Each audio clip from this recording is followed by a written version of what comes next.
Yo ho ho! Welcome everybody. We are back. We are back. We are back with a brand new. Oh, let me put my Wi-Fi on so I can get a little bit of better reception. We're back, everybody. Welcome to a brand new show of the Daily Mind Podcast. People, we are once again back in the building in the original studio, basically my house, my apartment, whatever you want to call it. We're back, people, and we're going to be back onto our regularly scheduled programming as well. And again, I want to thank everybody for joining me on my limited run episodes in the past couple of weeks. Again, my wife brought my equipment up last week and was able to do some shows, but now we're back on the air officially as of last night. I got back home. Officially last night, okay? Came home to a nicely cooked dinner. I had some wine because I couldn't drink for a week because of where I was and the rules that were put into place. That doesn't stop people from drinking. I'm pretty sure other people went, but me, I'm a good boy, right? So I just got home last night to a nice meal. My wife got me binge watching another show called Cross. If you guys are familiar with Alex Cross, Tyler Perry, the books and whatnot, Amazon Prime have their own version of Alex Cross, and I will say it's a pretty sick but really good show. The crime that he's trying to solve now is pretty cool. I'm pretty sure my wife's gonna have me watch it later, but yeah, I'm just glad to be home, man. Like it wasn't as bad as I thought. I had a lot of time to myself. I started school. I was able to catch up on some things. Have some personal time to myself, if you will, right? Getting back into the idea of solitude, because although I am married, yes, you should still have some time in solitude to yourself. So it taught me once again in the month that I was gone to have, to appreciate some time to myself. Even though my wife did go up there to see me, I still had time to just kind of be myself. But I'm just glad to be home. I got the day off today. I didn't have to go to work today, but I'm more than certain I got to go tomorrow. But it's all good. It's gonna feel a little bit weird going back with the gang and stuff like that. Doing my regular original shit should be pretty interesting, right? It's gonna feel like the first day there because it's been a while and I got to catch up and all that other stuff. But anyway, I'm just glad to be back in my realm of show, right? I got my equipment here. I got my on-air sign. You can see it through my glasses. It just feels really good to be back, though. Weather's nice. It's warm. My wife is at work. I'm going to be accompanying her to an appointment later, which is another reason why I'm home. Anyway, though, welcome everybody. I'm glad to be back, right? A lot of things are happening. I know in New York, super jealous of New York right now. You guys got a blizzard, a fucking blizzard, and I'm not there to see it. Now, I still owe an episode, speaking of blizzard, of the blizzard of 1996, because I'm telling you right now, I don't know where this storm is going to be in comparison to the blizzard of 96, but in my lifetime, that is the most memorable blizzard of all fucking time. If you were in New York City or in the Northeast, January of 1996, about January 9th, it was amazing. School was closed for like damn near a week in the blizzard of 96. And I got my dude, Rio8585 on here, executive producer, co-host. Getting on the show saying, get your booty to formation 0630 sharp. What's going on, man? No, not today. No formation today. Tomorrow, likely, but not today. In any case, the blizzard of 96, I still have that episode in queue, right? And this will be a perfect time to do this episode, but it's not going to be today's show. All right, it's going to be this week. In fact, that should be the next show, to be honest, to kind of line up with this blizzard. Now, they're talking about New York City may get up to like 17 inches of snow. And Rio, I was not 33 in 1996. I'd be an old fucking man if I was 33. I would be right now 63 if I was 33 in 1996. But man, I remember that blizzard oh so well, man. Oh my God. You said 17 inches is something you never see or have. You are a whole ass lie. Yo, I one time measured snow with my dick one time. It was cold. But the snow didn't come all the way up to it, though. But that's just me. In any case, so, again, I still got to owe you guys an episode for the blizzard of 1996, which coincides with this. No, it was not 2 inches of snow that day, motherfucker. Yo, shut up. Uh, damn, he's already trying to get me this morning. But I still owe you guys that episode. All right. Other than that, yeah, blizzard happening in New York as we speak right now. I've seen some videos of from some of my friends online, and they're walking through the snow. Now they already declared a state of emergency for New York, New Jersey, and Connecticut. They're modifying subway service. There's no express subway service, which is pretty common practice for subways, for the MTA to do during storms. So I feel bad for people that got to work overnight in that shit. But you know what's crazy? Kids got a snow day. Yo, I'm telling you, it was so much fun getting a snow day back in the day. Mayor Mamdani has given everybody, there's no remote learning, no in-person school, nothing. He gave all New York City kids a classic fucking snow day, which I think is dope, right? Even, I get it. Like, we got remote learning now. You should never have to miss school. Yo, let kids enjoy a fucking snow day. I mean, those were always the best. You said because he's on Ramadan. I don't think he's doing Ramadan right now. TTV Eye Patch, what's going on, man? Welcome to the podcast, man. It feels good to be back. And Rio, you said Connecticut is fake. You never heard of that place. I am more than certain you've heard many stories from me alone about Connecticut. So let's not go there. All right. Anyway, snow days was dope. Now, if you grew up in New York, watching all the schools pass by on TV was like looking to see if you won lottery, like to see if your numbers hit. The news will be on and it'll say winter storm warning. We're getting X amount of snow, and then all of a sudden you see all the schools and counties passing by, right? And you're just waiting for New York City schools to pass by. And when it said all New York Cities was closed, praise! It was so, I was like, yeah. So I spent my days. I went out in the snow, but of course I stayed home playing Super Nintendo, Genesis, all that shit. A lot of fun. It's real. You said if the city bus is running, you got school. Okay, so here's the thing. To close New York City schools, I think it has to be at least a foot of snow. So it could be a winter storm watch. It could be like 6-8 inches of snow. School will be open, but there'll be like delayed openings, or they'll have the option for remote learning. I know when the last mayor was in, Eric Adams, there was they did the remote learning thing. Especially remote learning became a popular option after the pandemic. And they kept it. So this mayor said, fuck that. No remote learning, no nothing. You guys got the day off. Just be careful and travel safely if you have to travel, right? That's all he really just told everybody. And I thought that was dope. Now, TTV, you said, don't they just add the days you miss from the snow at the end of the year? They do. Because by law, federally, I think they have to have at least 180 days of school. So that's usually the caveat, right? If you get a snow day, they have to make it up later on in the year to fulfill the request of the federal government. They have to do, I think, 175 to 180 days. That's the only thing that sucks about it. But nonetheless, though, just no kid ever think about that shit. They just are happy with the idea that they have a snow day. But you're right, though. Yep, you got to make up those days at the end of the year. You do. And again, and you'll probably only get like 1 or 2 snow days. So think about it. All they would do is modify that in the next block leave, right? Like Easter leave.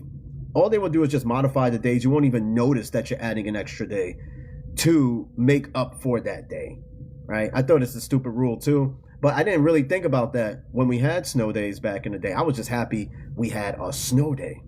That's all that mattered to me. That was dope. Like watching your school pass on the screen and you're like, boom, okay. I just saw all New York City schools are closed. That's all I needed to know. Like TTV, you said you grew up in Oklahoma and then in St. Louis. So you guys got all types of fucking snow days.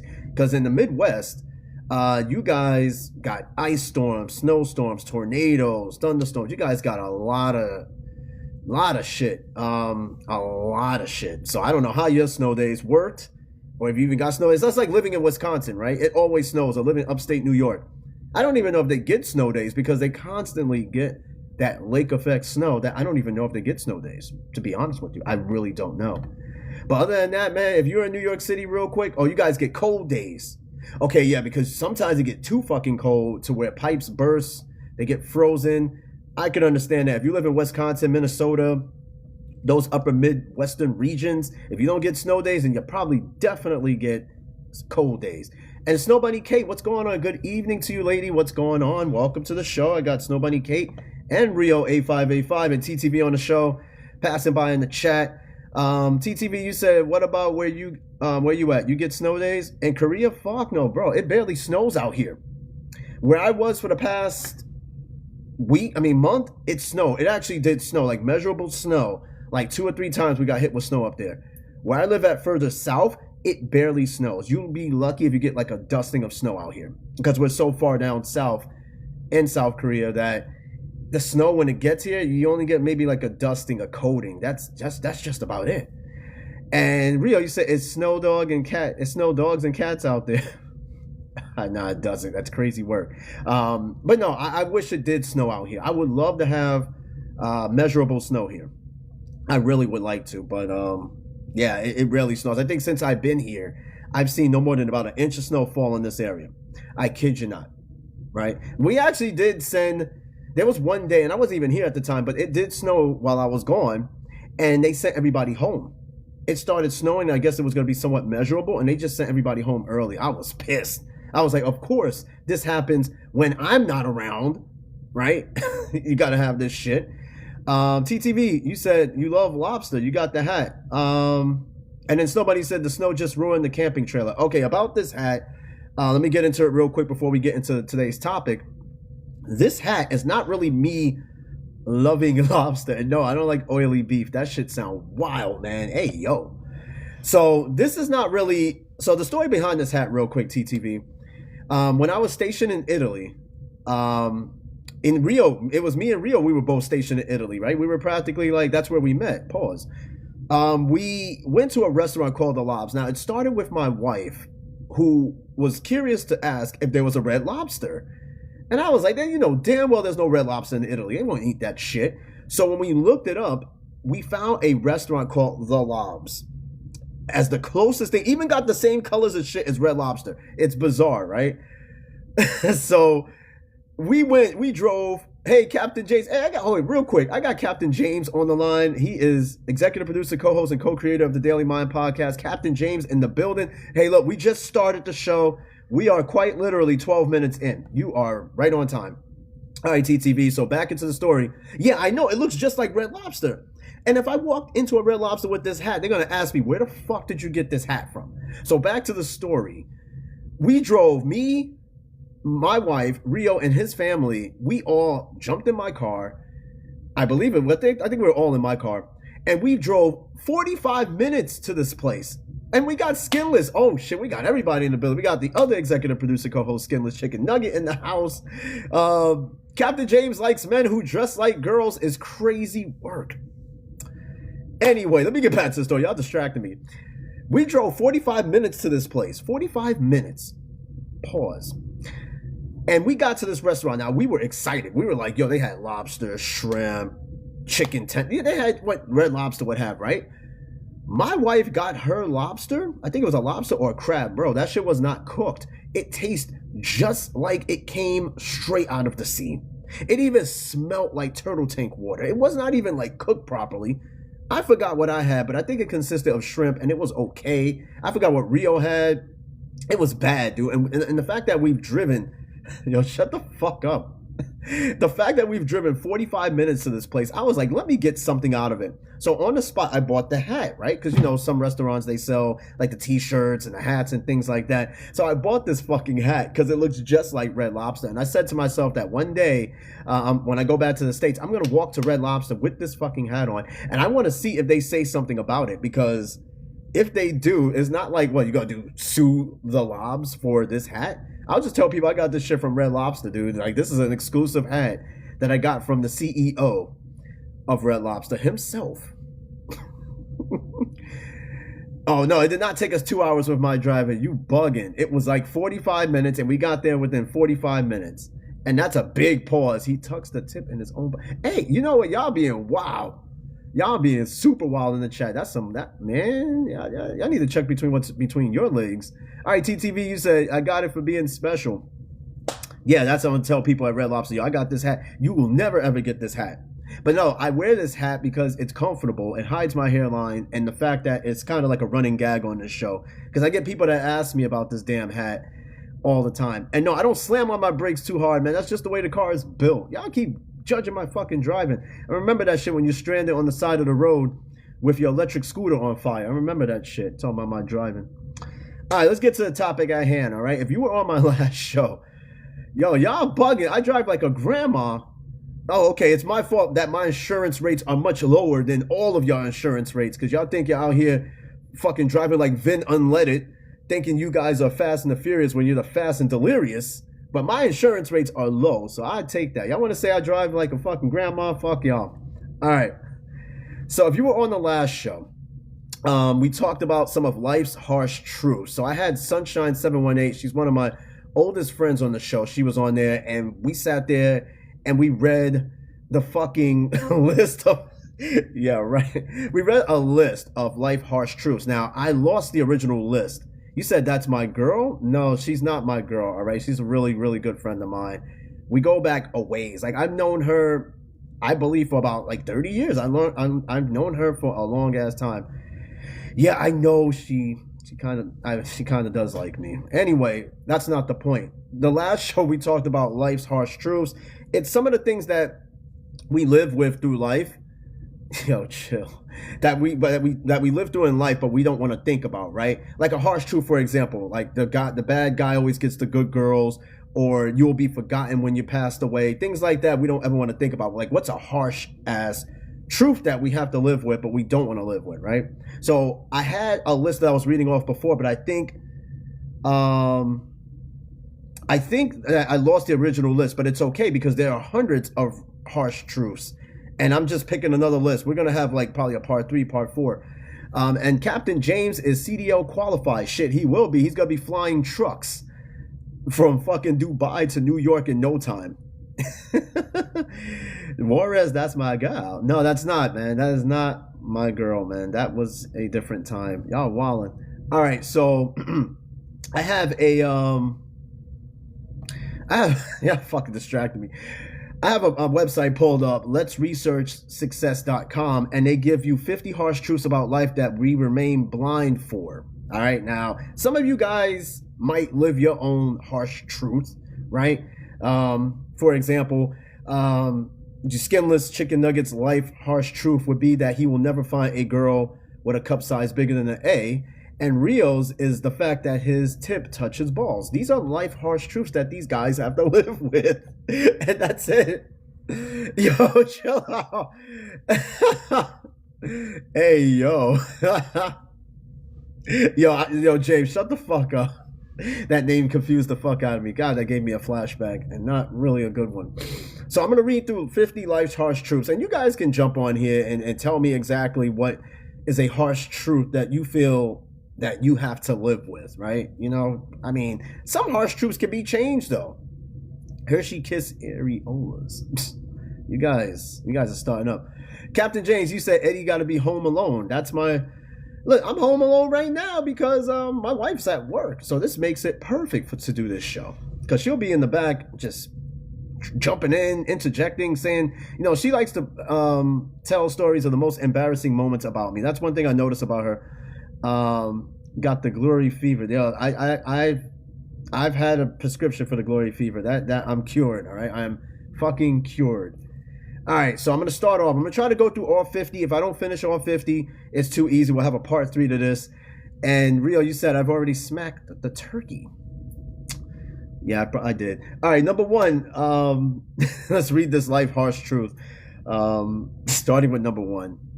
All right, James, yeah, we'll be here, man. We just started, so don't worry, man. You didn't miss much of anything.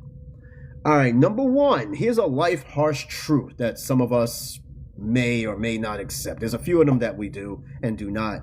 All right, number 1, there are many things we can't control. That's quite easy, right? We can't control death. We can't control taxes. Well, you can control taxes if you don't pay them, but eventually it will catch up to you if you get caught. But that's one thing we can't control is death. We can't control that. We all have a expiration date. Now, Skimley, you said I got a hotel, dude, and they gave us the handicap room. That's wild. Hey, at least you got a room. And I'm assuming this is for work. And Rio, you said I poured maple syrup on my Hershey Kiss areolas. You know, that's like the 4th, 5th time I heard you mention Hershey Kiss and areolas.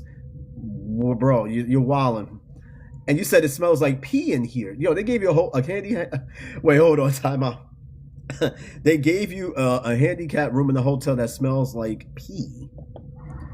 Yo, you're cooked, man. You better put some fucking glade plugins into the outlet or something. Like, yo, fill every single outlet with plugins and get some cans of spray. Why does it smell like pee in there? But then again, it's a handicapped room, so obviously there might have been somebody who's handicapped before that couldn't quite control it. Why don't you go down to the front desk and tell them, like, yo, this room smells like piss. Can we please do something about this, or can we move rooms?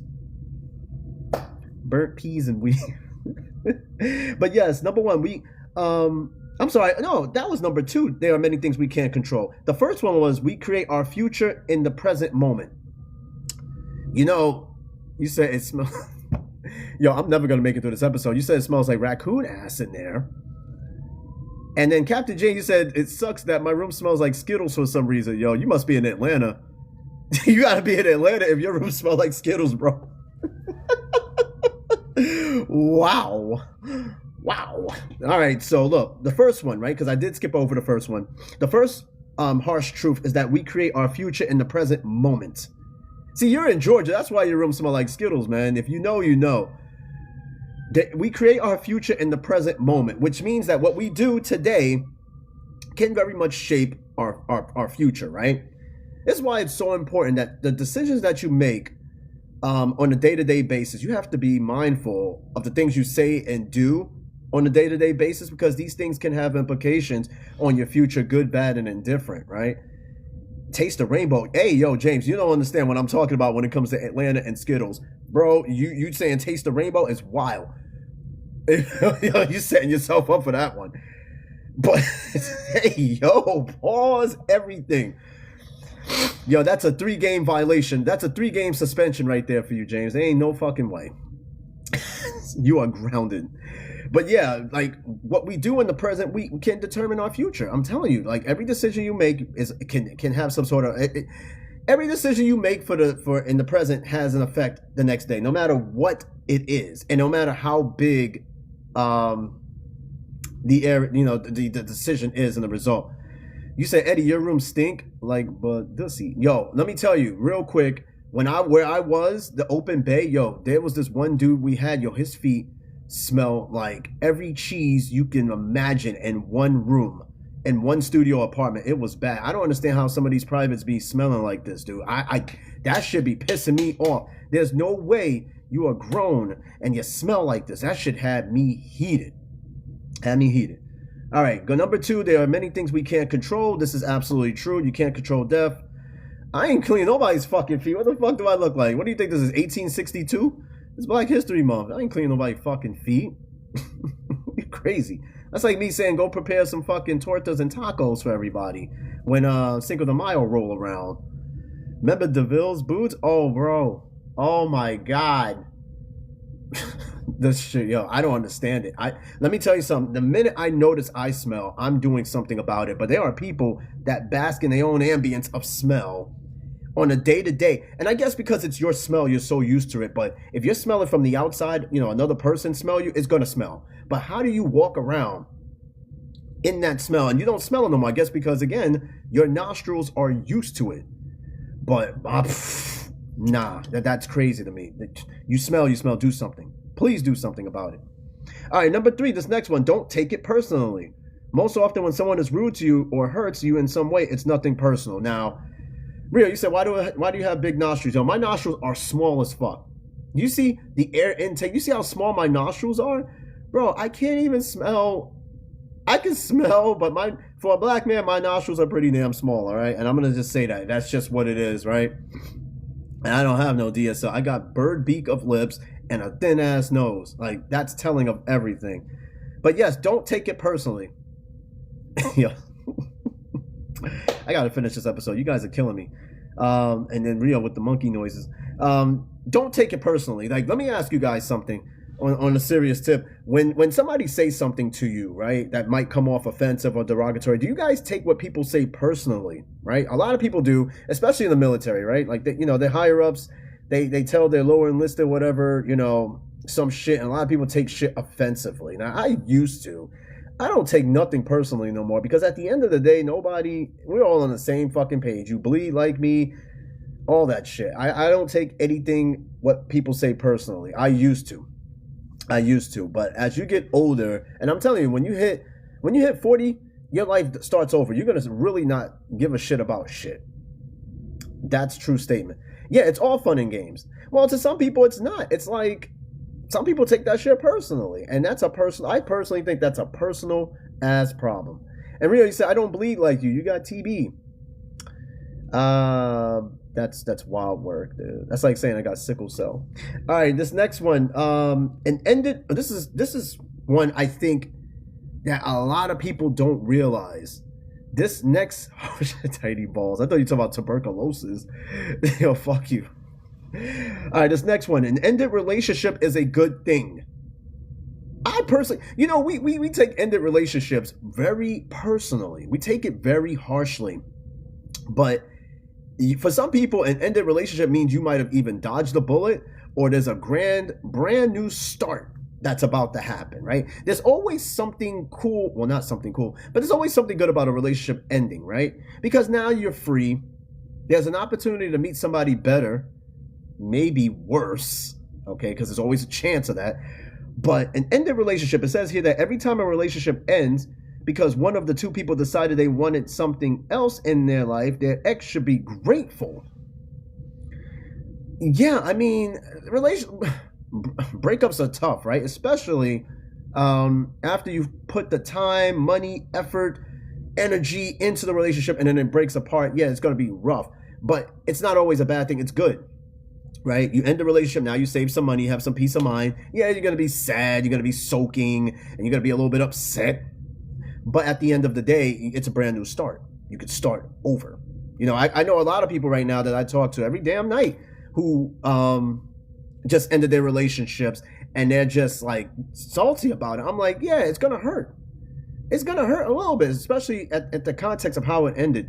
But at the end of the day, you're going to look at this as like, yo, this is a brand new start. I'm a free person. I don't got to worry about picking this person up or paying for dinners and all this other shit. I don't got to do none of that. I can be me and be perfectly fine with it.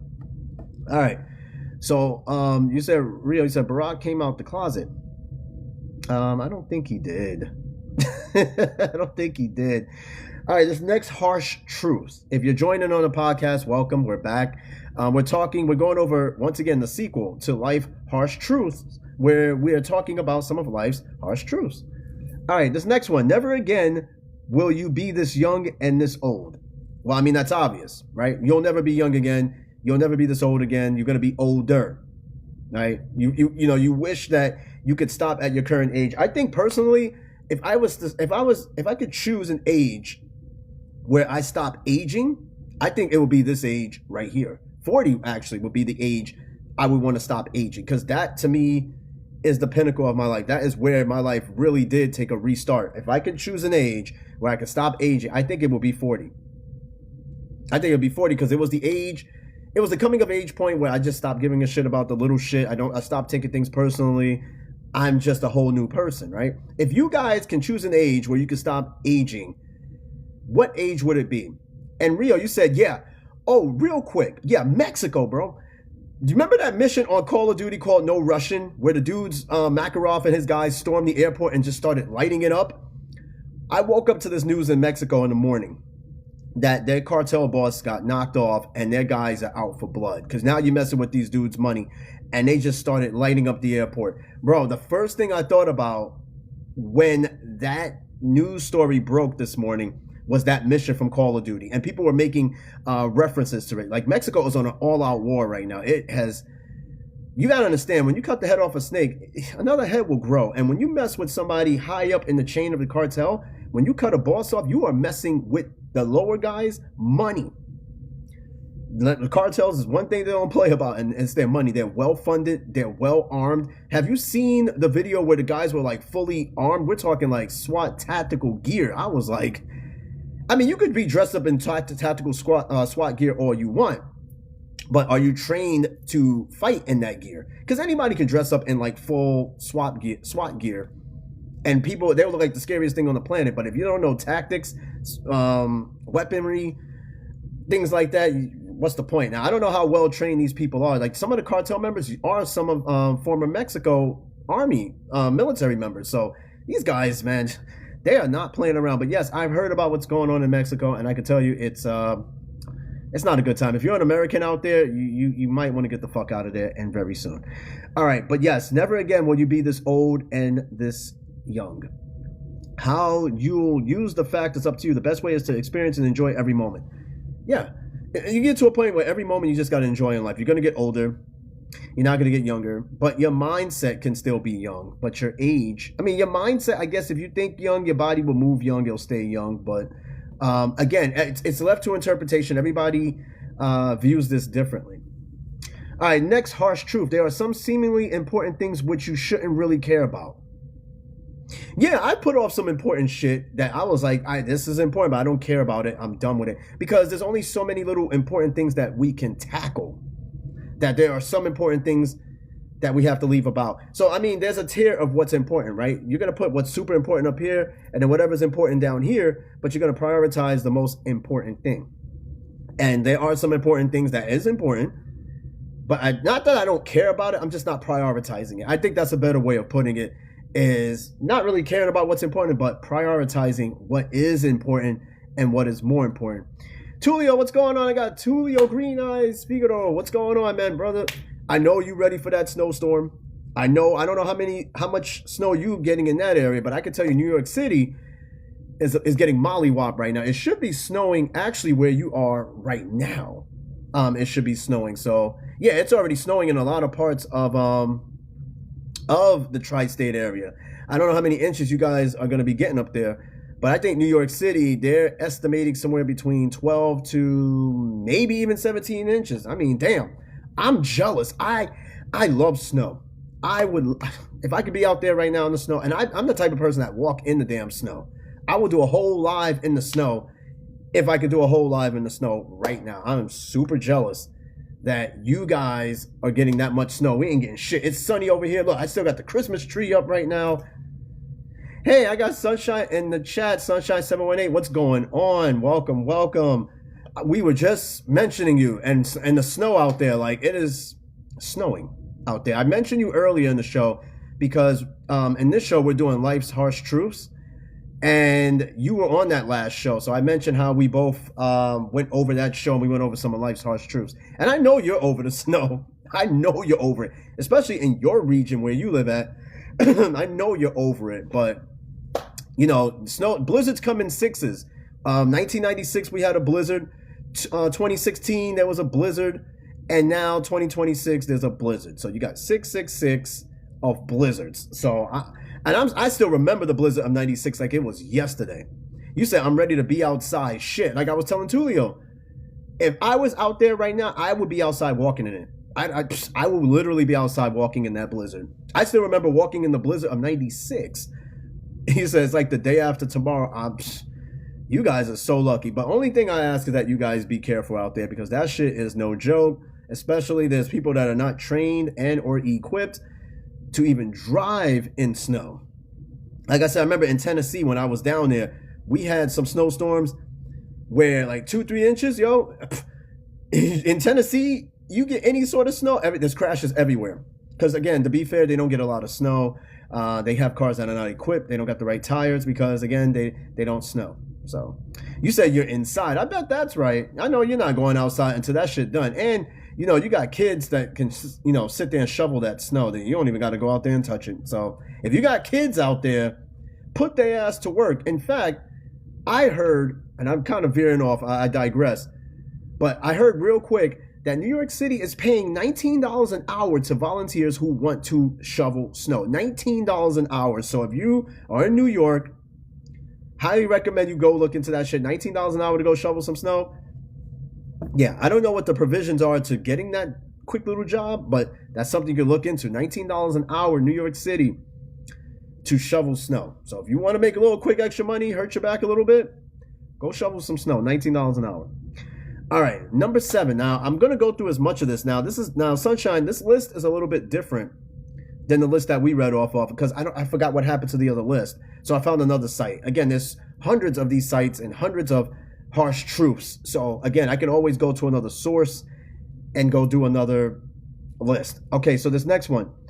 Time is and will always be more valuable than money. Do you guys believe that to be true? Like, time is more valuable than money. I think so. You can have all the money in the world, but you can have an early demise.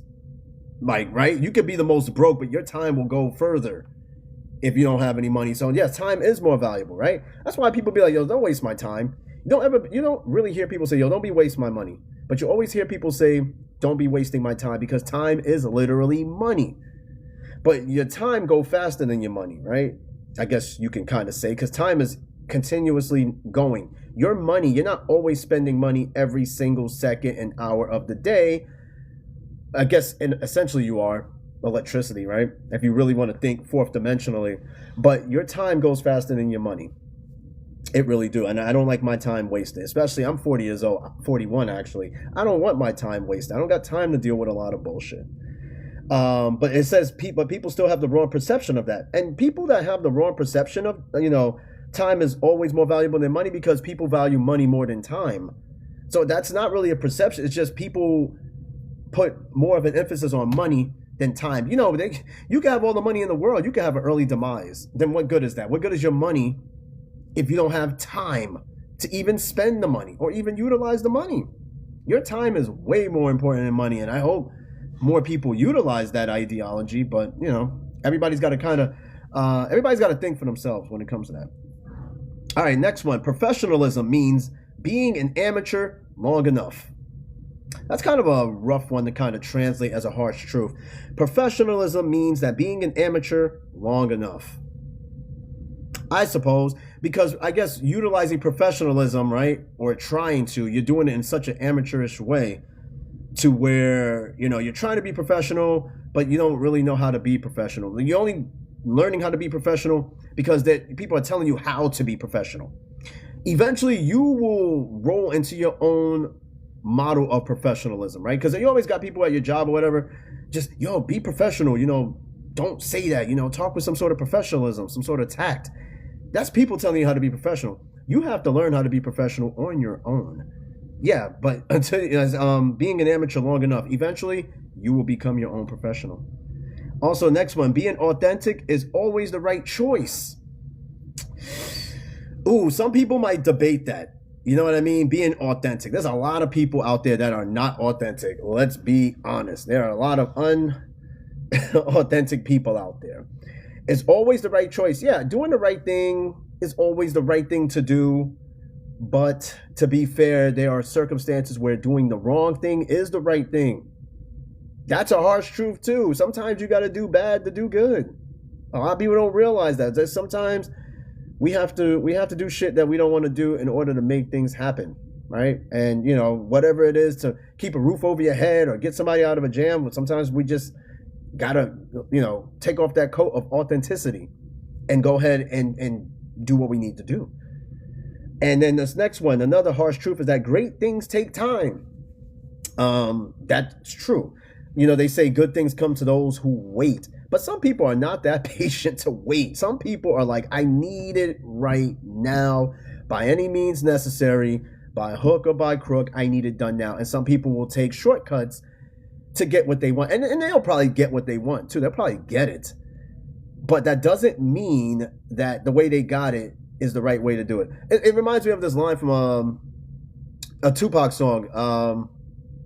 Yeah, I forgot what it is. I think it's called That's the Way It Is, right? And in the line, it was like the guy in the background was like, I made a G today. And Tupac said, you made it in a sleazy way. So, yeah, the guy made quick-ass money, right? But it wasn't the authentic way to make money. It was a sleazy way he made it. He made it in an unauthentic way. Obviously, he did it on the streets, right? He didn't work the 9 to 5, 40 hours to get this money. He did it quick, fast, in a hurry, but it was sleazy. It wasn't authentic, right? But great things do take time. They do take time and patience, but you have to ask yourself, how much time and patience do you have, right? A lot of us may not have that time, because time is not promised to anyone. So people rather just find the most authentic way to get it quickly, because you never know. You never know when you're going to have that time to actually achieve what you're trying to achieve, right? It says some businesses have taken up to 10 years of people's life, and every great man in history has been after one dream for years before he had any results. Yeah, many people still don't understand the real meaning of consistency in terms of achieving massive success. They may find willpower to start working or something big to keep going for a long time, but not succeeding simply means they need to be more patient. That's like this podcast, right? This podcast is not touching Joe Rogan's numbers, right? But the key that keeps me going with the show, even if there's like 2-3 people only just watching the show, is being consistent. Because you see enough of me, you're going to be more curious to see more of me. And you're going to be like, damn, this dude is always on here. He's always doing this. He's consistent. He keeps putting his shit out there. Yes, consistency. Consistency will help with great things that take time. Could even speed up.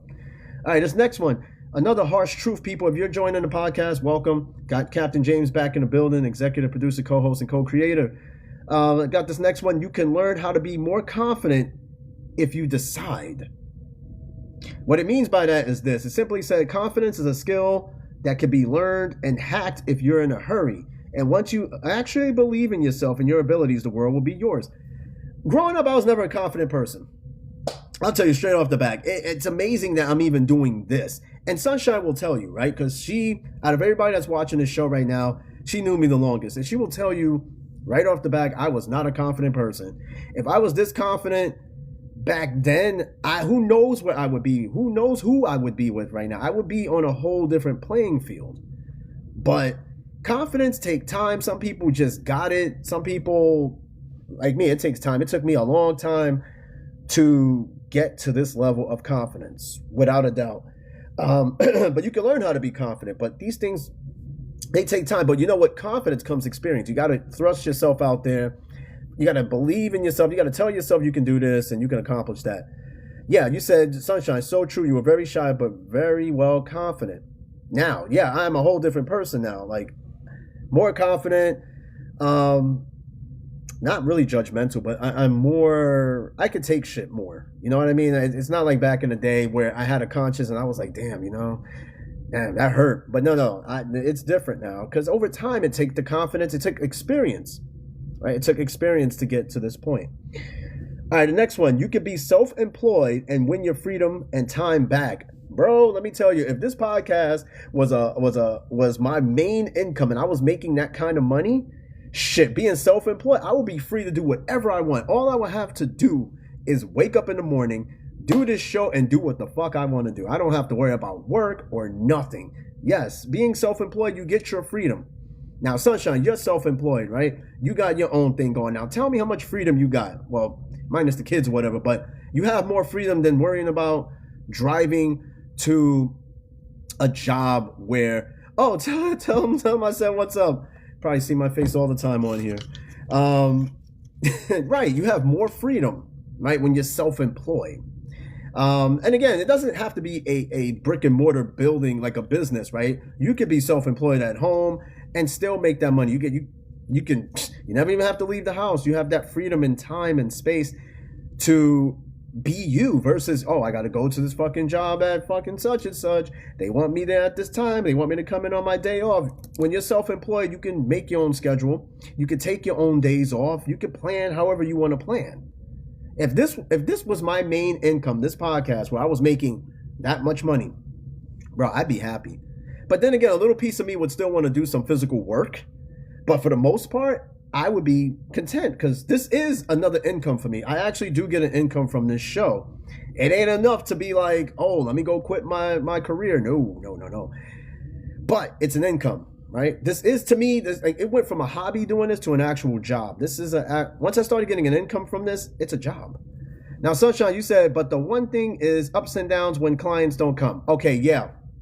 Because one thing is if you're self-employed, you rely on customers to pay you. When you're working for somebody else, you're getting paid on the hour anyway. Every single hour you're getting paid, right? But when you're self-employed, if you have clients and they don't show up, you lose that money. That's the only flip to it, right? But there's ways you can circumvent around that, right? If you're business savvy, there's ways you can make up for that income, right? But when you're working at a job, you're guaranteed those hours regardless. You're guaranteed you're getting paid an hour. You may not be guaranteed the hours, but you're guaranteed a paycheck from that day. All right, but yes, you could be self-employed and win your freedom back and time. This is an absolute truth. I wouldn't say that's a harsh truth, but yeah. This next one, though, this one might have you think a little bit. Going back to the past is one of the worst uses of your precious time. Oh, yes. Let me tell you something. I am a man of nostalgia. I am always living in the past. And my aunt said something very interesting to me in my ancestry journey. She was like, don't focus too much on your past ancestors, focus on the people of the now and the future. And I guess what she was trying to say in essence that I'm putting too much of my time into researching the past. And I do that quite a bit. I do ancestral research every day on whatchamacallit, on ancestry. I do dwell a lot in the past because there's a lot of unanswered questions. And then plus it was a much more simpler time. But going back to the past is one of the worst uses of your precious time because you're supposed to be more focused on the now and the future, right? And I think in essence, if you're stuck in the past, you're fucking with your future, right? Because what's in the past is in the past and it stays in the past. There's no way you could go back to it. There's no way you could alter it. It's done. And I think I got Jay Haji on the show. Yeah, Jay, what's going on, man? It's been a minute since you've been on here. I think I see you watching. I got Jay Haji on the show. What's going on, man? We're talking about life's harsh truths. Now, Jay, watching right now, what is a harsh truth about life that you hear constantly or accept, right? It's kind of hard to accept these things. Like, again, going back to the past is one of the worst uses of your precious time. For me, not really. It's more rewarding. But I could see where it's a somewhat waste of time because that time can be invested into fixing what's going on now and looking into the future. That's where my time should be. All right. And thank you so much for the roses, Sunshine. Thank you so much. At some point in time, you're going to probably have to end up being a co-host on this show. Not necessarily like replacing Drip, right? But it gets to a point where somebody's on this show so damn much, they might as well just be an official co-host on here. And that's how my co-host became co-hosts. They basically were on the show so much that they were just hosts. They weren't even guests anymore. But yeah. All right, this next one. You can make it on your own in this world. Right click the team. I'm telling you. If you want to be a co-host, we'll have to talk about it because, like, Drip will be back. We're not replacing Drip. Again, I speak to her from time to time offline, and she's got her thing going on. We all got something going on. Not getting into her business. That's just what it is. Jay Hodge, you said, "Dude, I'm so lost in this app. I still can't find the message you sent, bro. I sent you that message like almost a month ago. I don't know. I got to look back at it and see exactly when I sent it. But what's going on, Jay? I have to go back and see. Yeah, we're never replacing Drip. Drip has brought such an energy to this show, and I wish whatever she's going through the best, and hoping that she will come back on the show. She says she'll be back in March sometime. I guess we'll see, right? She'll still have a place. She's not replaceable. She will be back on the show hopefully soon. We're all hoping that she comes back. Yeah, Jay, I don't know. I got to go back and check that message and see. All right, going back to the harsh truth, you can make it on your own in this world, so lack of support shouldn't stop you. Yes, I know a lot of us find ourselves doing shit by ourselves, right? Now, me, I'm not the type to ask for money, right? It would have to be my last resort to ask somebody for money. Like, I would have to exhaust every single option before I go and I ask somebody for some money, right? I felt like a lot of what I've done so far, I have supported myself. Of course, my wife is in my corner, but I never try to go ask people to help me out with shit because some people are really weird about it too. They're like, oh, yeah, don't worry about it. And then down the road, it's like, oh, yeah, remember this? You owe me for this. I don't want to have to deal with that shit. And Sunshine, you said, my friend, I'm in the same. It's an Aquarius thing. It is. It really is. I don't know. And I've heard this from other Aquarius too. We seem to be in that bubble where we I don't know. I'm just not the type to want to get help from somebody unless I absolutely have to. At least I could say, hey, I've tried. I've exhausted all my options. I've done everything I could to help fix this situation, and I couldn't do it. Okay, now I need somebody's help to see if I can get it done. Then I get to that point. And, there was times I had to hustle some quick money to get something done, and I got it done. And you say, if I do ask it, I'm really fucked up, and I'm picky on who I'm going to ask it from. Yeah, because you just can't ask from anybody. You have to be very selective. Like, is these people going to constantly keep bugging you about it? Or are they going to keep, like, you know that they'll give you some time and stuff like that? And then, and in a desperate moment, you just got to ask people and then see where it sticks at, where the dart stick, like who's going to help you. But yeah, you can make it on in this world. But I truly believe everybody still needs help somewhere. And there's nothing wrong with asking help.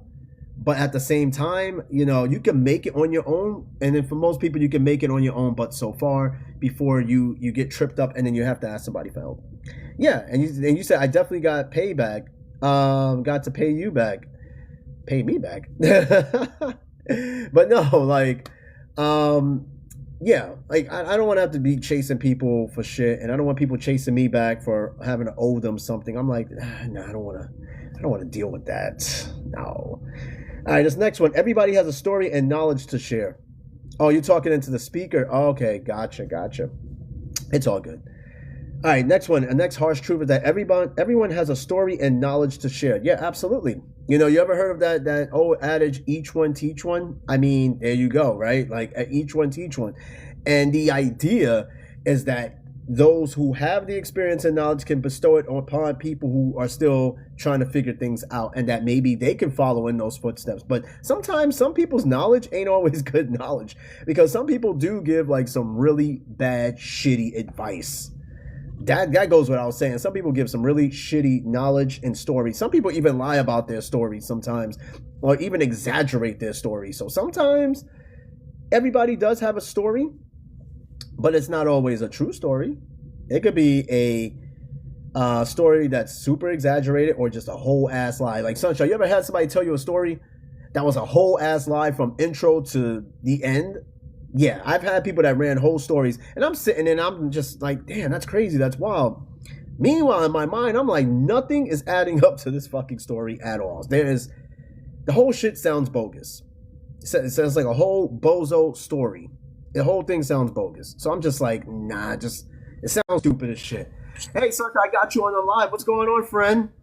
I'm chilling in the crib with the damn kids, Oh, you're stuck there because all that damn snow? Like, how much snow are you supposed to be getting in your area? I don't even fucking know. I heard 20 or some shit. Oh, no. Whoa. Well, I mean, whoo. I know they got a snow day because I know New York City, they just got a snow day for Monday being off. So that's good because they were talking about before, close school but have remote learning. The mayor was like, nope, no school, no remote learning, no nothing. You're closed. That's it. Don't do shit. Go have fun. I give them that. Remember the snow days back in the day? Like I was saying earlier, right? Before you came on the show. Remember how you see on TV in the morning, all the schools scrolling down at the bottom of the TV? And you were hoping that it said all the 5 borough schools. Mm-hmm. Hell yeah. Oh my God. It was like a lottery for kids. It was like Nassau schools, Suffolk County schools, Orange County schools, and then all New York City public schools are closed. And I'm like, what? Right. We lit. But the closed New York City public schools, I think they need I think the rule is like somewhere like a foot of snow is like the requirement to close school, or blizzard-like conditions. Because more than likely New York City's getting more than a foot of snow, I believe. We'll see though. So I mean, right, now we'll you see, because it's not really even coming down right now. It's like coming down little. It's light. You know what I'm saying? But overnight might wake up and that's when it's winter wonderland the next morning. Oh yeah, and it's crazy because like New York City and the Long Island area is getting the heaviest of snow right now. Like I was watching some videos from some friends and stuff, and I think they're already getting like a lot of snow because that's crazy. I know, right? Usually upstate and central New York gets more snow, but the storm is more centered around closer to New York City. So like New York City, I think tips of Long Island is already looking at 20 plus in their forecast. Nassau, Suffolk County, 20 plus inches. Got me beat on that. I'm so jealous. I'm jealous. But shit, how's your weekend though? It's all right. It's okay. Chilling. The kids is, in my bed up under me. Nope. He said nope. Yo. I can't wait. Oh shit. Yeah, man. It's definitely one of those stay inside kind of days. Hey. It was me who said hi. It was him that said hi. I can't remember. He's the star of the show right now. Nah, it's one of those nights where you just gotta stay inside. You gotta stay inside. Like me, I was saying earlier, if in the height of the blizzard, I'd be outside recording and all that shit. I will be outside right now. I should have had some wine I could sip on. Shit, I had wine last night. I'm officially back home. I came back home last I night, see. and I had wine, and I was like, I need this wine because we couldn't drink for like a month. And now that I'm back home, I had a wine. I finished the last little bit that was in the bottle, and I was like good to go. I had a What meal he with it. My said? wife. Don't listen to him, man. Rio's fucking crazy, oily beef. Only he would say some shit. I can't Only with he would him. say something like that. Oily beef, man. No, because I was talking. What was I talking about? Oh, I was talking about lobster and shrimp because somebody asked me about this hat, and then he was like, "No, Tim, yeah, Eddie likes oily beef." I'm like, "Yo, no, stop playing with I me." can't with him. No, because everybody always asks me about this hat, and it's a funny little story about it. It's not a Red Lobster hat. It looks I like the know. Red Lobster. Yeah, it was such a weird story. Rio's virtually in that story because we went to that restaurant in Italy because my wife was. Did I ever tell you the story about this hat? Uh, I think you kind of did, but I don't really remember. Okay. In short, we went to a restaurant that my wife wanted lobster and shrimp, whatever. She was like, "Is there a Red Lobster in Italy?" And this was the closest thing we found. It was literally called the Lob. So long story short, Rio, his family, and me and my wife, we went there. The food was bad. The lobster, the shrimp, whatever she Horrible. had, the lobster, tastes like it just came straight out of Sheep's Head Bay. Like it tastes. It even smelled like the sea. It smelled like it was like in a turtle tank. I That's was like, what the fuck? disgusting. This shit ain't even like cooked. She They didn't even didn't eat it. I clean was that like, shit. That's why they don't know how to clean that shit. They come from you already know. You know how they do from the source to the plate. I swear to God, it was almost as if like they just took that shit straight out and was like bon appetit. Like that shit was just on the plate. I think Ain't shrimp or even something drizzle like no that. lemon on that bitch. Clean that hoe first. Get the sea out of it.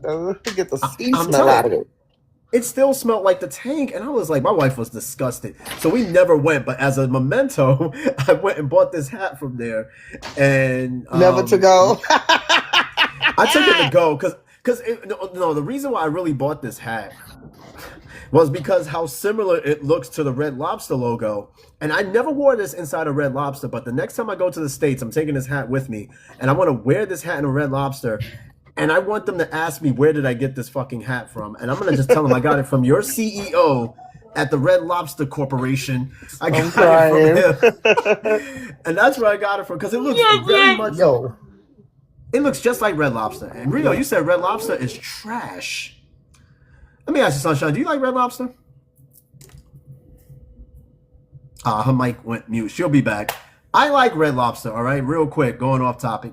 Yeah, I Sunshine, like let me Red ask you. Lobster. I do. Okay, I love their biscuits. I'm the fan of their biscuits. the cheddar biscuits is crazy. I'm not leaving without a bag. I've never taken a bag of biscuits. You know you can buy them shits at the supermarket too. They sell, You sure can. but it's not the same. You know, it's not the same. It's You gotta not. get them from It's the source. right, and you know they're free, so I make sure I'll be acting like I'll be putting them in the bag. I need some more. Now that's like Texas Roadhouse. You could take rolls to go. They do give you rolls to go because they're complimentary. So you already paid for the meal and the complimentary rolls. And I've taken a bag of rolls before from Texas Roadhouse. I was like, Yeah, you damn right. yeah. Yeah, you can. You definitely can. But Red Lobster's all right. Rio, pause everything you're saying right now. What are you saying? Cinnamon buttered beef.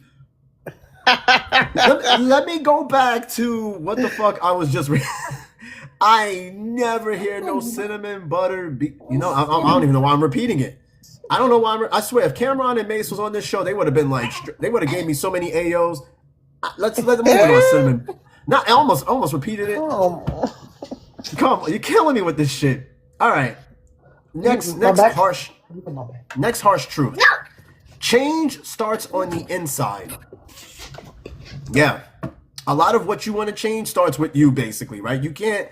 Well, first of all, you're not supposed to let anybody else change you. And if they change you in some way, shape, or form, it should be for the better, right? But more than likely, any change you want of self in space, it starts with you. Now, I think anybody can agree with that, right? It says before you become successful, self-employed, fit, or in a healthy relationship, win a marathon, whatever, your first need to get ready for that is mentally, right? So, Sunshine, I think you can agree with this. It's a harsh truth, right? The change starts on the inside, starts with you, right? Yes. But you know what's crazy though? When you try to help somebody and help them change, they don't want to believe like you know, when you ever tell somebody that has something going on, you're like, you know what, you're the problem. You need to go do something about it. And they're like, no, that's not the problem. Everything else around me is the problem, and that's the problem, right? They don't want to change Yeah, themselves. they They don't, don't. or they don't feel like they're the problem. Right. Nobody wants to take accountability for the shit that they do. So a Yep. person that deflects like that don't want to change themselves. They just want to either be heard complaining or they feel like the world should change them. Like the world owes you something. The world don't Yeah, owe I you hate people that feel nothing. like the world owes them. Ooh, Yeah. Lord.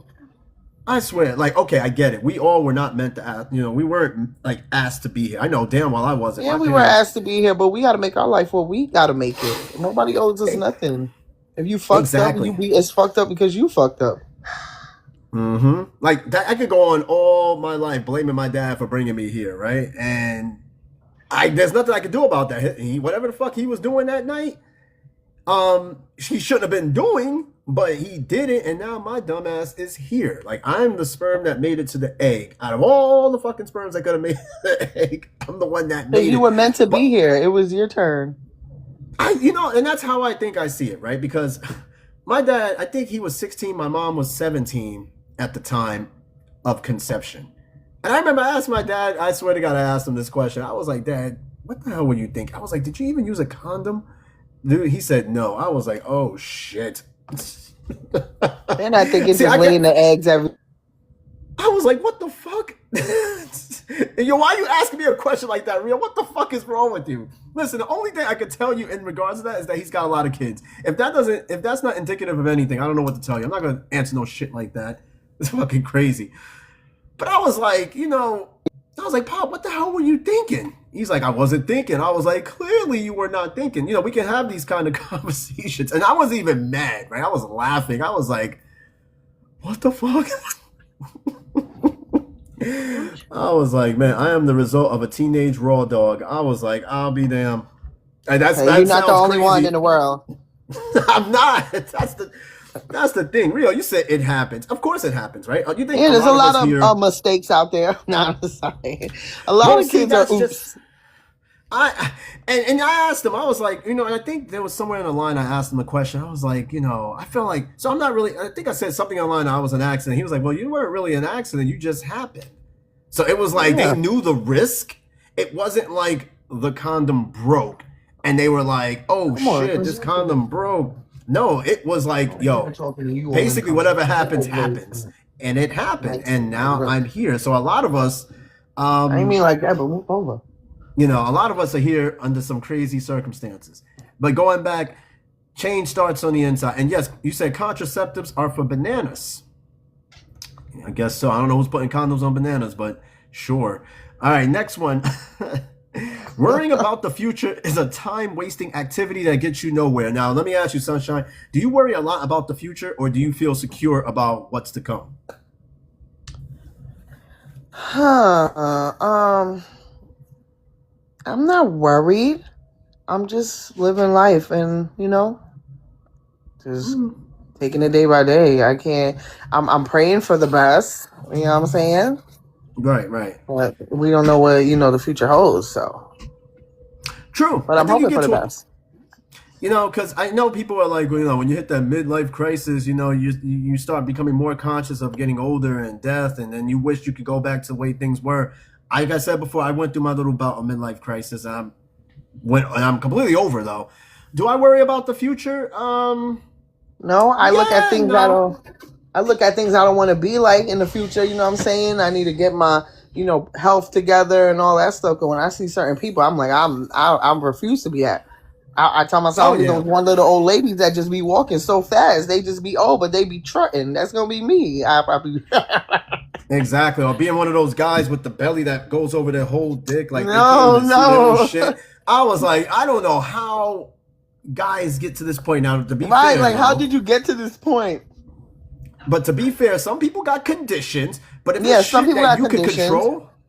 Like, how did you let yourself get to this point? You got way too comfortable. And then there's genetics, whatever. And then, look, I can see my shit. You said you can't see yours anyway right now. Fuck. You got me fucked up. I can see my shit every single day. I'm not sure about you, though. But nah, real. I can see my shit all the time. But, I ain't trying to blame it on his stomach. That's crazy. Well, if you can't see your shit past your stomach, I got nothing to prove, Rio. What, you want to see it or something? That's crazy. You want to see some oily beef? No. It's raw work. Hey, yo.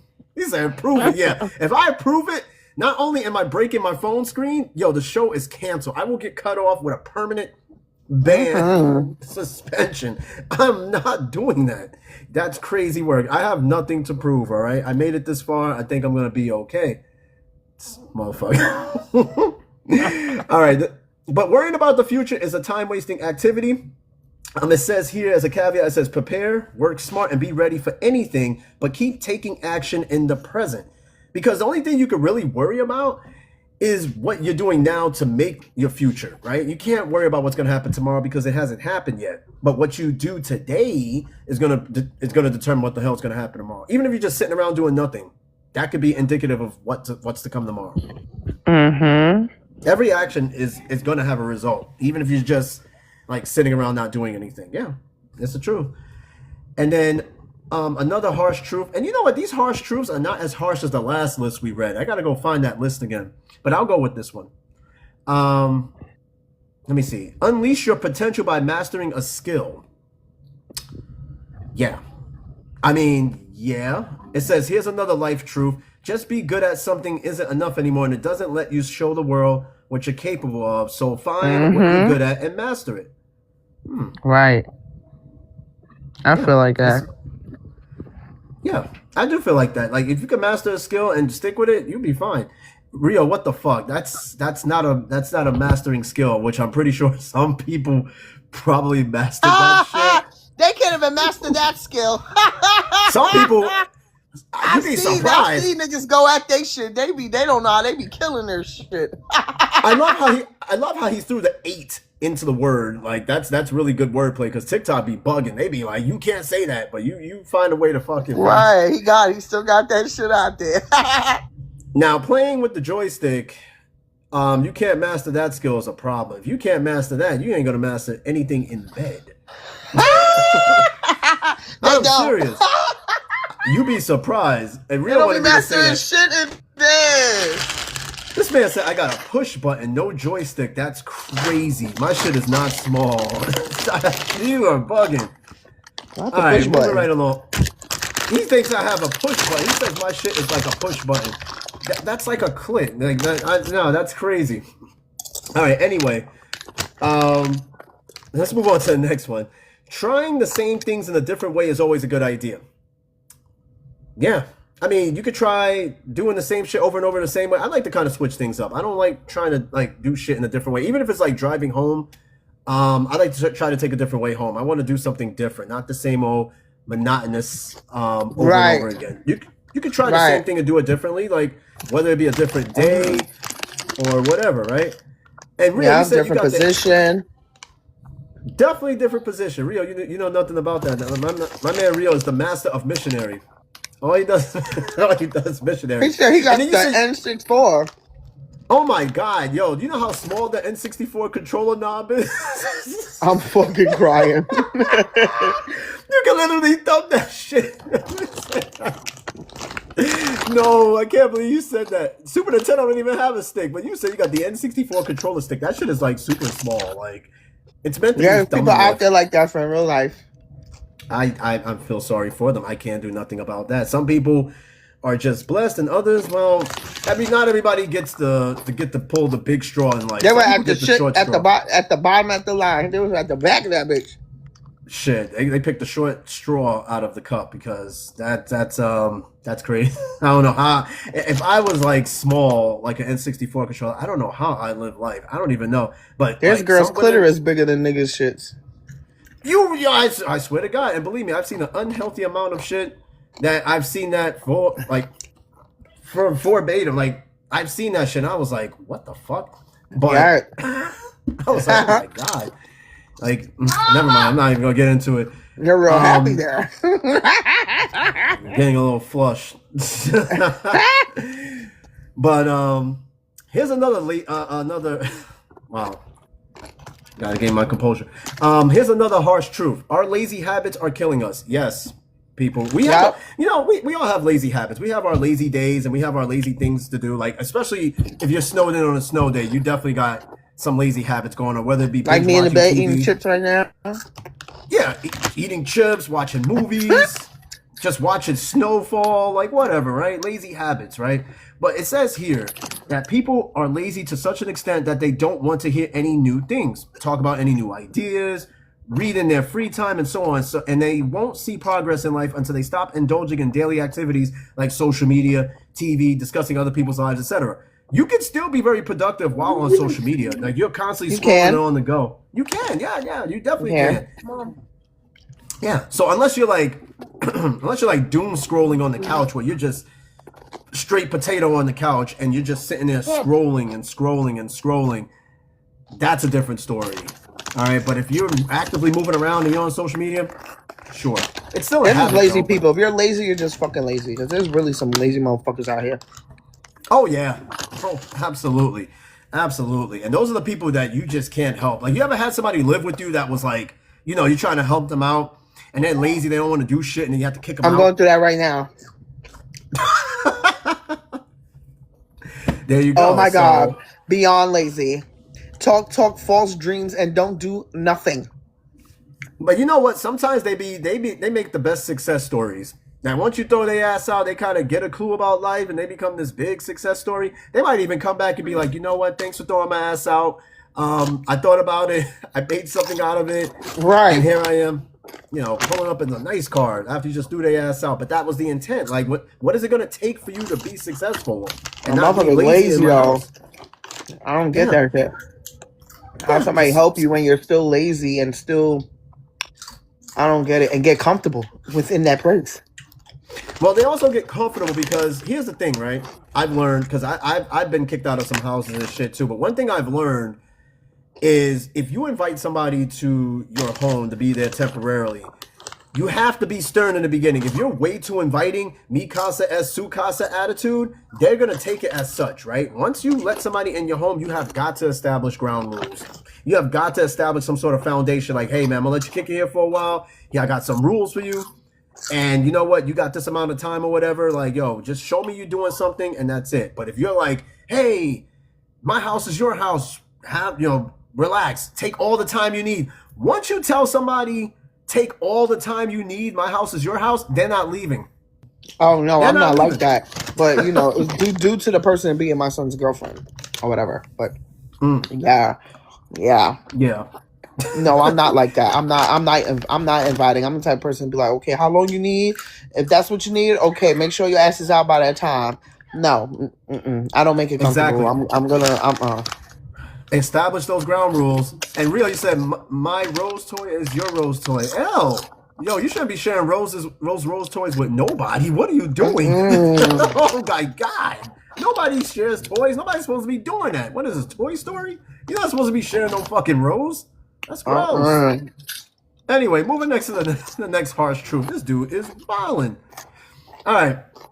Winning and losing is subjective.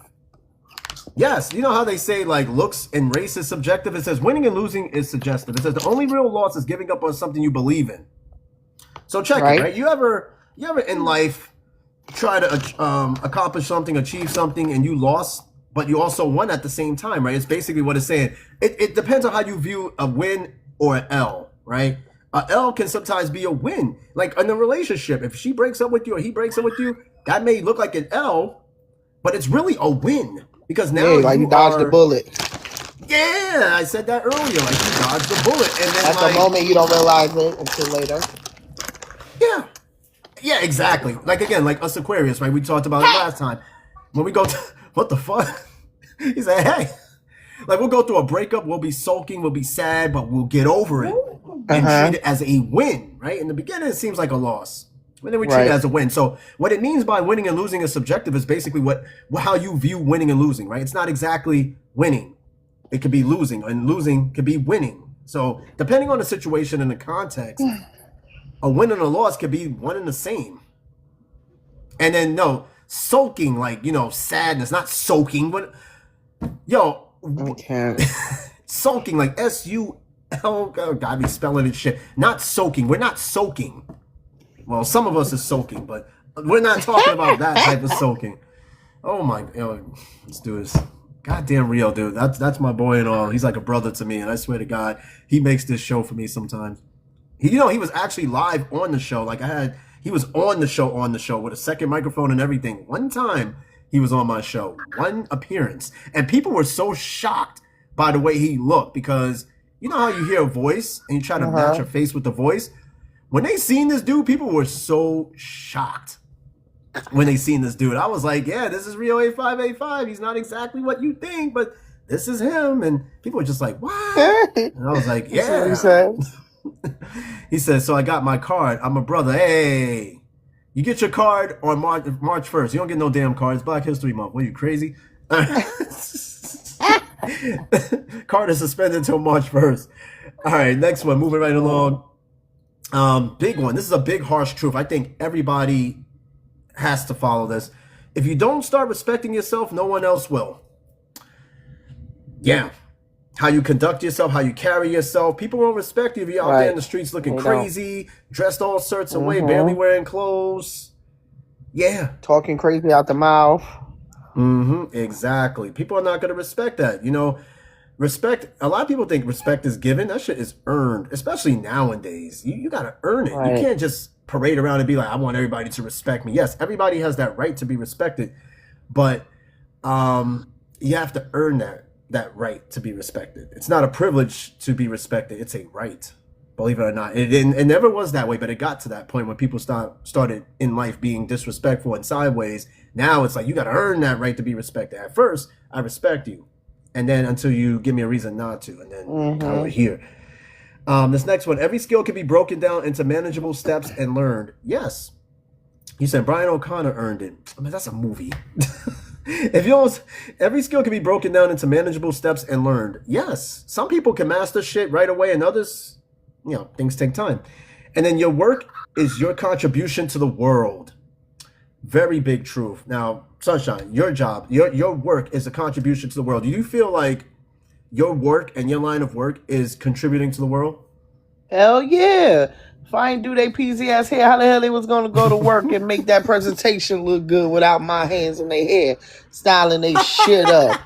The hell, I made you look good to get to work this morning. I made you look good to go to court.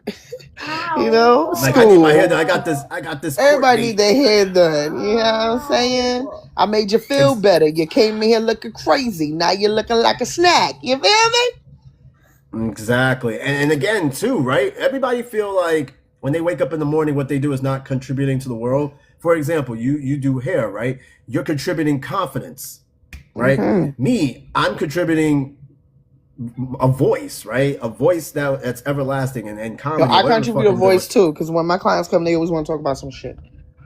So I do that too. You're not only like a hairstylist, you're also a therapist. That's like when you go to a barbershop. You always got. I love barbershop conversations because them shits be funny as fuck. Like in the movie Barbershop, that is so true. You go into a barbershop, a hood barbershop in particular, it's like big old debate and arguments, and it's never anything serious, right? Because everybody's cordial and cool. What? But some topics get like really heated and funny. That should be having me rolling, and I don't even know these people, and I'm just like listening to the conversation. And Rio, you said y'all do fades down there? Down where? Hey, yo. Oh, my God. You said Barbershop. You star in that movie. No, I don't star in Barbershop. I've seen all Barbershops, even seen Beauty Shop. I love Barbershop. The first one will always be the funniest Barbershop. But, yeah, you go down to the Barbershop, always a good time in a conversation. But they're contributing too, right? The point is that everybody is contributing something to this world, good, bad, and indifferent. Barbershops contribute confidence, hairstylists contribute confidence, podcasters contribute knowledge and information, and everybody's doing some sort of contribution to something. And you said, what's that barber by the old house by Princeton Circle? I forgot the name of that lady. That lady talked my ear to death when she did my hair. I stopped going to her. She was super nice. She used to cut hair out of her house, but it got to a point, I think her name was Maria, but she would talk so damn much. So much. Like when you get your hair done, Sunshine, you don't mind like conversing with your stylist, but it doesn't get to a point where you feel like they're just talking too damn much and you want them just to do your hair. Yeah, or me just doing somebody's hair too. Sometimes, I got to talk, but I like to get my work done. Yeah, and I don't like people Exactly. to talk over talk. Like there's some people that just don't know how to shut up. That should drive me crazy. Yeah. I'm just like, you gotta stop. You gotta stop. You said she didn't like certain type of people.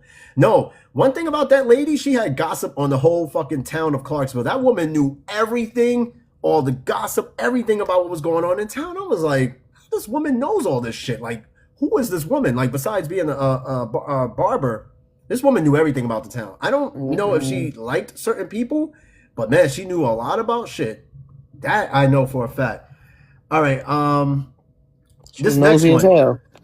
she knows shit. Yeah, either she nosy or she know people that are nosy for her. That tells her shit. Because there's runners out there getting into other people's business and then go back and tell you what's going on. And all of a sudden now you're the king and queen of gossip because you know everything now. So who knows what this woman does. But this next one is trying to change people doesn't make any sense. It really don't. I don't try to change nobody. When I give people advice or whatever, I just only hope that they take it.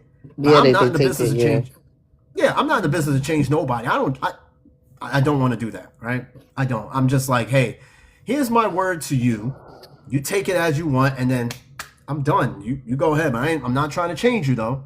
That's not what I'm here for. But yes, even if you succeed, it won't be the same person you knew anymore. Exactly. Reminds me of Family Matters, right? Remember Laura and Steve? Remember when he became Urkel? She wanted him to be Urkel forever, right? Trying to change Steve forever, but then once he's Urkel, he'll never be Steve again, right? The guy that you once knew, he will never be that Steve again if he stays Urkel.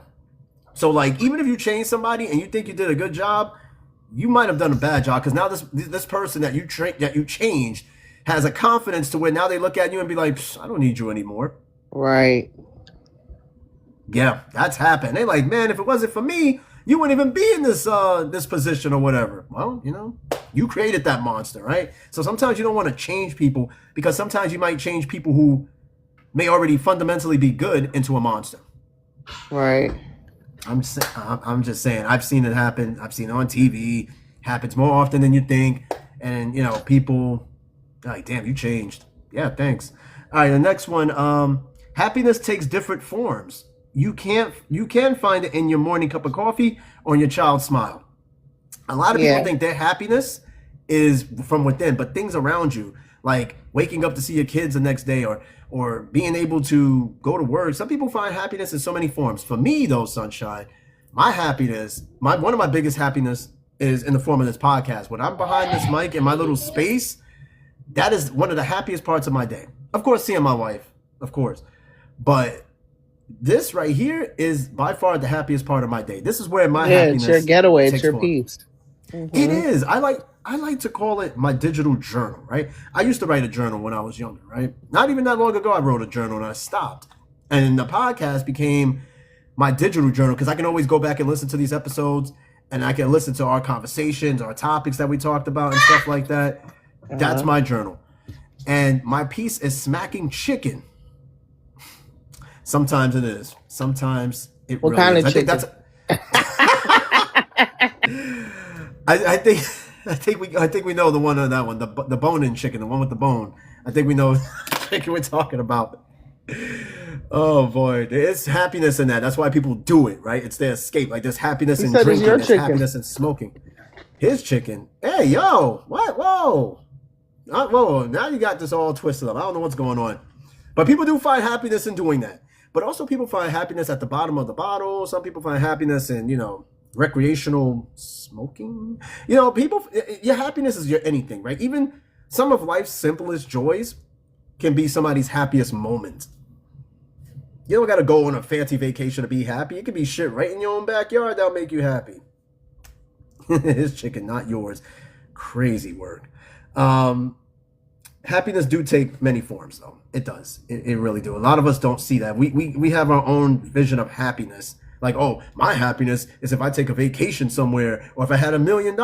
More than likely, you're never going to have $1 million. You might take a vacation somewhere. But your happiness should be what the hell's around you, like having a roof over your head, a TV to watch, and some food in your fridge. That is happiness in itself. A lot of people don't see that. All right, so You can't change if you keep doing the things you've always done. Yeah.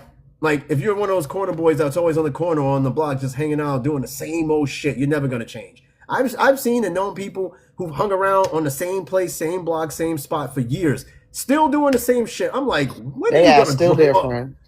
Still there. For example, you go to the Hearst. Perfect Still example. there. Hearst. You still got same people on the corner, 98th Street, 99th Street, 95th Street.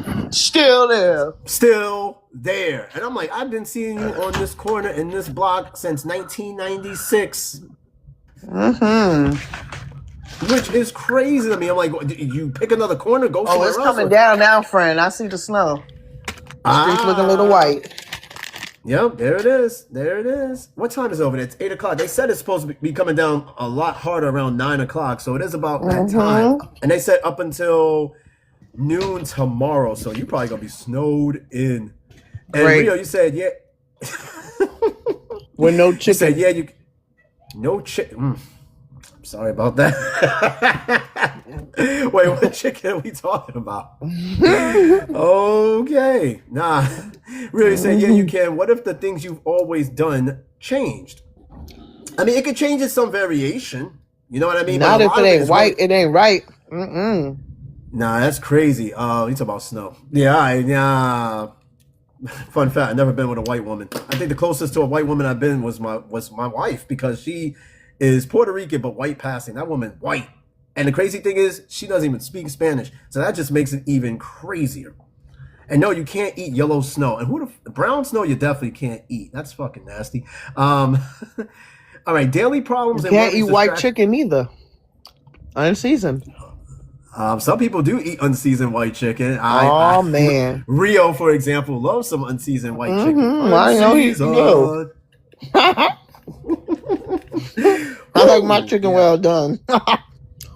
Well done chicken, Rio. Well done. Not boiled. We're not doing boiled chicken. That's the problem, baby. That's the problem. I believe you do got a medium chicken. You still got skin on it? Wait, what's skinless chicken nugget? Because his name already is. He should already be in just Ryan.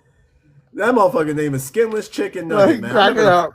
I can tell you something. Skin is cut. Yeah, I don't know. You know what's crazy? I was gonna do a show on cut versus uncut. What do women mostly prefer, right? Because that's always been like a topic of cut. Okay. Most women, some women like a little hood on there. I'm like, I don't want to suck no hood. I'm so sorry. I don't want that extra skin. I'm not sucking no damn elephant trunk. Fuck out of here.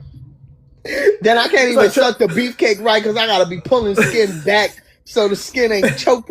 This shit like it's poking out like turtle. Nobody wants a turtle. Yo. It's like taking a wrapper off a Snickers bar, bro. No elephants, no. Yeah, oh my god, we don't want that trunk. That shit look disgusting. Oh, it's so scary. Yeah, it's only mushroom. It's sucking on extra meat skin. Ew, fucking I'm so glad my dad chose and then no lie, friend. You know what it is? It's a lot of them don't know how to clean it, and it smells like niggas be talking about bitches have stank vaginas. Y'all have oh my god, nigga with a stank penis. That shit would smell like fish too. Smell like turtle tank. Like y'all got crust and crumbs behind that skin. Y'all pissing and not wiping that shit. This is disgusting. I want somebody put their mouth on that shit. Yeah, I had a bad experience. I had to tell a nigga wash his ass because ain't make no sense. You pull that skin down, pull that shit back, and you get a woof of what the fuck? What the fuck is that? Fellas, if that doesn't tell you anything about having a hood, that should. Niggas be having stank dicks. I'm sorry, I have to say it. Y'all niggas dicks be stinking. Niggas don't know how to wash their dick, and it's only a dick. Y'all be talking about bitches, pussies. Them niggas don't know how to. Oh my god! Hey, you'd be surprised. There's some smelly beef out there. Like Rio over here talking about oily beef. Real smelly beef. Real smelly beef. And smelly little ones too. The fuck? How you got little and it's smelly? Nigga, what the fuck we about to do with this shit? like a spoiled can of Vienna sausages. What? Let me tell you though, I mean, some women Like, cause like I don't know, some women said they seen them that look like a combo cracker. You ever seen like the top of a combo cracker? Terrible. Oh my. When somebody Yes, describes and it they as all that, shriveled in, looking like dog penis and shit. Shit look like a dog dick. That shit looks scary. That shit looks scary. Poking in and out, and then while you having penetration, like you can feel that, like it coming out of the head, like doop doop. Dude, that shit feels weird. It don't feel the same like beefcake. Like circumcised beefcake give you straight pressure. That skin should be. It's weird. It's weird to me. I'm sorry. It's not for me. Order in the court. She is wild.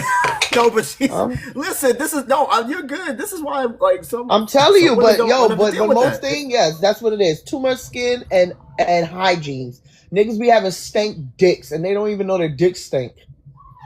This man said it's like a spring action. Ew, it's like a groundhog coming out to see its shadow. And I know a lot of grown men that get older and then get circumcised because they done been through hell with that shit.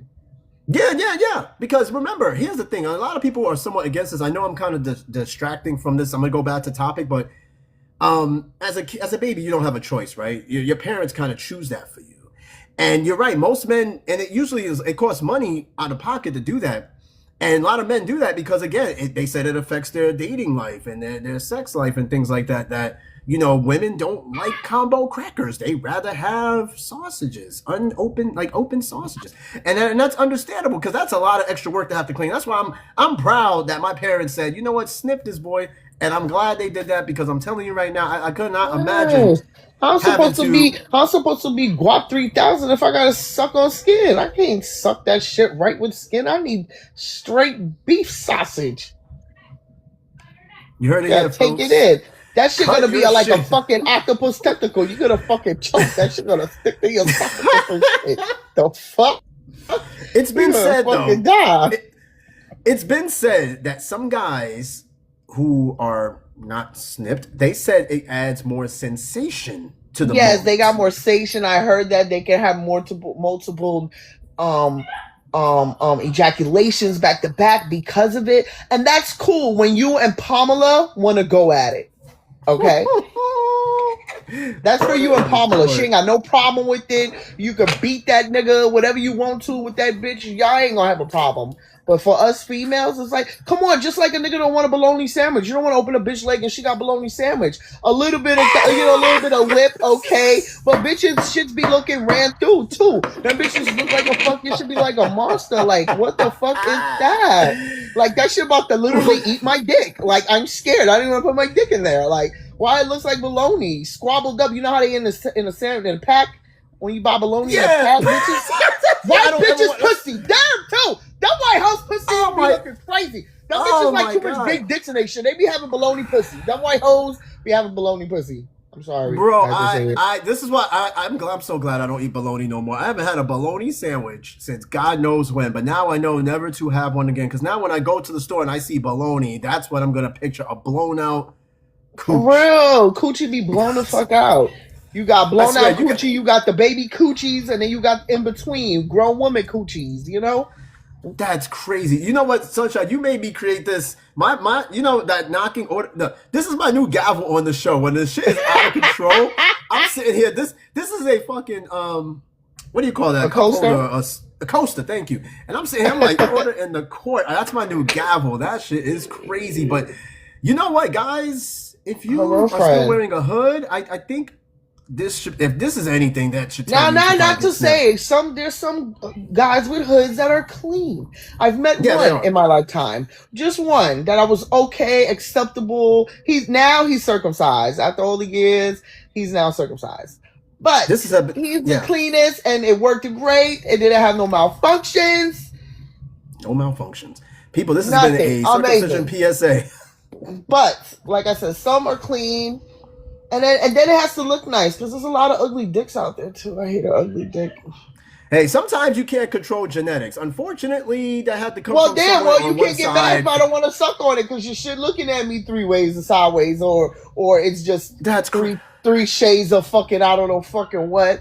You know what I'm saying? I can't imagine dude running back to his parents. Mom takes off his pants and shit. Mom, look at this. You're never gonna have a grandkid because of this. Why did you do this to me? So sad. Some Some niggas can't even see they dick, their vagina. They gotta poke that shit out. They gotta push that nigga out. Little ass shits. I feel bad for those guys. Those guys. Oh my god. And truthfully, the guys that aren't circumcised mostly are whites and Hispanic men. You'll find some blacks here and there, but most black men are circumcised. Hey Rio, can you confirm what she just said about uncut white dudes and Hispanic guys? Can you confirm or that's deny? Scary. Vanilla, uncut, ooh, and then you pull that shit back, it's pink. Scared. That's uncooked chicken. That shit is raw and uncut. Literally, it's raw and uncut. I can't breathe. Y'all wildin'. And you ain't showing me shit, Rio. You better keep that shit. Whatever you got, fucking turkey roll or whatever you got, keep that shit in your fucking pants. I don't want to see no fucking. Oh, man. I don't want to see this shit, man. Hell no. I don't even want to show mine. All right, look, we got to get back on track. Hilarious. You got to have a podcast. We need to talk about that. Cut and uncut, yeah, that should be. We got to get some females on the show. I mean, males can interject too because bolognas and hot dogs. Let's talk about it. Shit, Rio. All right, I'm gonna let Rio on the show. You better not show me no shit like that because you. Rio. Nah, you know what you're gonna do? You're probably gonna show me a picture. Your sausage in your pants. No, he's gonna show me a picture of that turkey sticking out of the pants that he showed me last time. Watch, I promise you, he's coming on the show right now. I got Rio on the live. Now we're supposed to be talking about. We're supposed to life's hard. You know what? That's a harsh truth. What the fuck is that? What is that? What are you pointing at? Hey, yo, is that? What the fuck are you doing? Is that like that's a Band-Aid the shadow? On your pants? Yo, what? Yo, chill out. I thought I saw a shadow. So your shit is a shadow. Yo, fuck. This man right here. Ryan, You did this to yourself. You did that to yourself. A shadow. Man, that shit look like a fucking. That's an earthworm. That's not even an earthworm. That's a fucking. That's a parasite. That's not even. That's a tapeworm. Yo, what the fuck, man? Let me tell you. Hey, listen. Hey, if you're not cut, you're not cut. It's what it is, man. So if you want to choose that, or if you're comfortable in your own skin, all pun intended, then that's cool. But I don't know. I'm glad I'm cut. I don't have to worry about that shit. I don't gotta sit there and roll it back like rollback prices at Walmart. All that it's right there. So if it's ready for whoever wants to, put their mouth on it or whatever, it's there. So my wife don't have to sit there and worry about this shit. Like I don't gotta worry about it. All right, we got to move on because that is a life harsh truth right there. It is. Being uncut is a very harsh truth, but you can fix it if you feel like you have to, or if you have the money to do so. Other than that, you're probably still getting a lot of ass with that. Maybe, I don't know. All right, daily problems. Now we got to get back on track. What the hell you got going on back there? It sounds crazy. They need to go out and play in the snow. They annoying. They need to fucking annoying. I locked my door. They're in their bedroom next door. Yes. I need to get a water bottle. Look. Excuse me. All right, we're going to move on to the next harsh truth. Daily problems and worries distract you from your path. Yes, I could be a very distracted person. I let things distract me on a constant. And it does kind of fuck with me in terms of where I'm trying to get to, where I'm going. It does kind of fuck with you a little bit. If you let these distractions, daily problems distract you from where, your day to day, you're more than likely barely going to make it through the day. You'll be lucky if you make it to the next day. Also, next one, you'll have to say no to many things in order to say yes for the few that are important. Absolutely. There's nothing wrong with saying no, right? People asking for money. Yeah, my kids are loud. Oh, no, you're good. I was reading this next one. You'll have to say no to many things in order to say yes to the few that are important. Absolutely agree with that. You have to say no to some things to say yes to some of the things that are very much important. And like I said, we talked about it earlier. Once you get a certain age, especially where we at now, saying no is easy. Hell yeah. Well, it's not easy, but it's easier than it was before. It's a little bit easier because the Aquarius in us, we basically, we're yes type of people, right? Because we like to help people, but it's a little. I feel like I'm at that age of my life where I'm in my don't fuck with me. You gonna get whatever come out the fuck out my mouth if you try me. The bullshit stage of my life. Exactly. I think, like I said, that's why I said when you hit your 40s, life completely starts over again. Your outlook, your attitude, your demeanor, and I want peace. Your emotion. Yes, your peace. You value your peace more at this age than at any point in your life Yeah. previous. When you're And young, I don't want to stoke up nobody's negativities. Exactly. Did you say negativities? That's a new word. I'm gonna use that one. I swear I heard it like that. I'm gonna use that. And yeah, Ampy, I got my wife on the show. Hey, lady, she's at work right now. Yes, it's true. Now let me ask you, hun, when you hit, that age, because I'm not gonna say where you at. When you hit that certain age, did you like stop giving a shit about a lot of shit? Like things change, right? When you hit that age. So I mean, yeah, life changes when you hit your 40s. All right, so this next one, I'm gonna try to make it through these 50 because there will be a part 3 to this, but I'm gonna wait a little bit before I do a part 3 again. This next one, always go the extra mile. That depends though. Some people and some things are not worth going the extra mile for. Right. That's the truth. You know what I mean? You have to pick and choose what's worth going that extra mile for. And Ampy said, yep, so true, like when you complain. Speaking of complaining, I'm actually gonna do a show about complaining. Because my wife will tell you I'm a big complainer, but I've been getting better at it. So I was listening to this other podcast, and they would talk about why do we complain and what are some of the things that we complain about. And I'm gonna put that in the queue too, because I can tell you right now why people breath fucking stink. Why they can't smell their own breath. That's a complaint, especially if you live in New York City and you're on a crowded ass subway. There's no reason for your armpits and your breath to be smelling like that. If you, but people don't smell it. Like they real life don't be smelling it. Like, oh my fucking god, I don't know what's wrong with people. Like, thank you. Yeah, we were talking about that shit earlier. I was mentioning there's been a couple of times where in the army, right, and I'm in a room in the bay of other people that I had to encounter the smelliest of fucking feet. In fact, recently, where I just left from, I had a soldier whose feet just, it was crazy. That shit needed a season suspension from being, like, it was bad. It was crazy. You said, yep, we need to get my stateside number activated. Yeah, I think that's easy. We can definitely do that. But no, like I said, people don't smell themselves because they are so used to their own scent that they're literally basking in their ambience, right? No smelly beef. No smelly beef. Smelly beef is crazy. Like, whew, let me tell you something. I know when I smell, I'm getting in the shower. Period. I'm telling you right now, I get out that uniform. As soon as I, take my pants off, I smell, I'm going right in the shower. I can't give... Like, even if somebody told me I smell, I'm going in the shower. Like, I don't take no offense to that because if I could smell it, they can smell Everybody it, I'm can smell going it. in Yes. the shower. Right. Exactly. Right. Yep. But imagine two motherfuckers that don't smell it. Y'all too motherfucking nasty. That's going to be the smelliest sex you ever hear. Like, the smell or whatever. Like, there's people out there that's with fetishes that like that shit. Oh, God, I don't understand. Like, bush and hair is one thing, but imagine... both being bushy and hairy and smelly at the same time because they're like, your natural pheromones turn me on. Nah, that's no. There's I need some natural pheromones with some deodorant on top of it, a little bit of nice cologne. Exactly, because there's stink and there's stank. Let me watch my mouth. I'm saying I have a thing with some nice, clean, hot balls. Like if you really clean some hot, smelly balls, yeah. I'll sniff a nigga balls if they nice just smell hot, not stink. It just smell hot. Just natural heat, like it don't smell like the back of a hey, like you station. washed your ass, you've been working or something, just hot. It's just hot down there, but it smells nice. Okay, that's natural. That should be like a natural pheromone. But if it's like an unnatural smell, musty, like say, I don't know, musty. Now, musty is a natural smell, or some reeking shit. Yeah, to an extent. There's natural must. When it start reeking. Yeah, then it's like, okay, you gotta go do something. Nothing's happening until you go do something. Right, you're Pepe Le Pewing around over here. You're Pepe Le Pewing.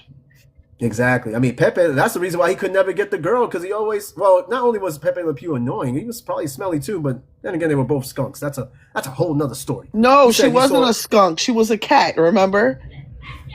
Yes, he was a skunk. She was a cat, always skunk. Getting painted on and looking like she was a skunk. She was a black cat. Ah, you're right. I'm so mad they canceled that character, Pepe Le Pew. They canceled it because he was seen as too aggressive, and he was not a pillar. He was a terrible example of sexual harassment. And I was like, really? Pepe Le Pew? I mean, I get it. Not with the world we live in, child, please. I know. They canceled him because of the world we live in. It's like, yeah, he aged poorly. I'm like, give me a fucking break. It's a cartoon. And cartoons are usually And mind reflective you, of life. even if it was a cartoon, Pepe Le Pew was an older cartoon. Like, he was an older skunk. He looked like an older man. Was chasing after a little young zesty cat. If you really think about it. That's true. You Uh know, huh. I've done He some was an analyzation older on man cartoons. as Pepe Le Pew chasing a little young cat. Exactly. Like, I've done some Mm-hmm. analyzation on cartoon characters, and I think we got to dig deeper into certain cartoon Tell characters, you. like Looney Tune characters. Mm-hmm. Because, man, some shit, I'm not that type of person. Oh, that aged poorly. I don't give a fuck. Like, that Pepe Le Pew is still Pepe Le Pew to me. Speedy Gonzalez, same thing. They tried to Right. cancel Speedy. Because, you know, his voice actor, Speedy Gonzalez, was not an actual Mexican voice actor. It was a Jewish dude that did the voice of Speedy in back in the day. Now Gabriel Iglesias does the voice of Speedy. Because now they're like, well, if somebody's going to voice a Mexican mouse, it should be somebody of Mexican descent. That's where Gabriel Iglesias came in and saved the day to save Speedy. Because they almost canceled his ass too. Because of his original voice actor. But that's for another episode. Okay, next one.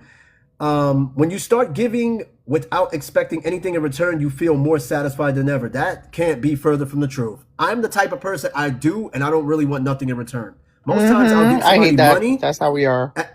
Yeah, we are just so giving. Like Giving. I said I before, hate it. Now I I'm a don't give giver. to that much because I realize a lot of people don't appreciate. Now I don't give that much. I give to who I truly love and feel deserve the giving. Well, you know, individual experiences may vary, right? Because some people giving and they get fucked over so much they don't give no more. Right? You know what I mean? But I do take more joy in giving than receiving, right? So like that's just my thing, right? I'm a giver. No, I get joy in receiving too because I don't get that a lot. So when I get something, I enjoy it. Yeah, you become more appreciative of it, right? Because Yeah. you've always been giving. You don't ever expect anything in return. But when somebody gives you even the smallest of gift, you are just the most appreciative person. It could be like a birthday card. It could be some little shit. And you'll appreciate it so much more, you know? And Rio, you said Dominic Toretto. Yeah, there's a guy that walked into my wife's job with a very similar name, very similar sounding name to Dominic Toretto. So that's who she's referring to. It's close to sounding that way. All right. Everything big in life starts small. Yeah, I know that all too well. Not for everybody. High five. Everything big in life does start small. I love how that just rolled right off the tongue. That shit is crazy, but that's not what it really means, all right? It's basically saying that, so you'll have to see its potential when it's just a simple idea, right? Like, what I love to learn about is how, like, big companies nowadays start so small, right? For example, Microsoft started in an apartment building. Apple started in a garage. I like humble beginnings of how things started out, right? Like with this podcast. It started off with just a cell phone. It started off as a joke originally, this podcast. It started off as a joke. And my first show was done with just a simple cell phone. I didn't have no laptop, no tablet, no equipment, no nothing. I had a cell phone. If you go back to my first episode, it is the most, I sound so unassuring. It's only 7 minutes and it was an intro and I didn't know what the fuck I was doing. All I knew is that once I pressed record, things were going to change. And it did. And then now it got to this point. So even like, whatever you're doing, it's going to have a small start, but don't be discouraged. It could blossom into something big, right? If you're consistent, you put the hard work in, Right. and you don't let people tell you differently. Because like I said, I love the humble beginnings of this show, how it started. And again, it started as a joke among colleagues at work, you know, because you know how black people do, right? We get together, we joke, bullshit. Like with us, we were playing dominoes, playing cards, bagging on people, talking about everything, right? We were just chilling. And somebody had the idea, they were like, yo, we should make this into a podcast, right? And we were joking and laughing about it. And then again, I sat there and I thought about it 1 minute. I was like, a podcast?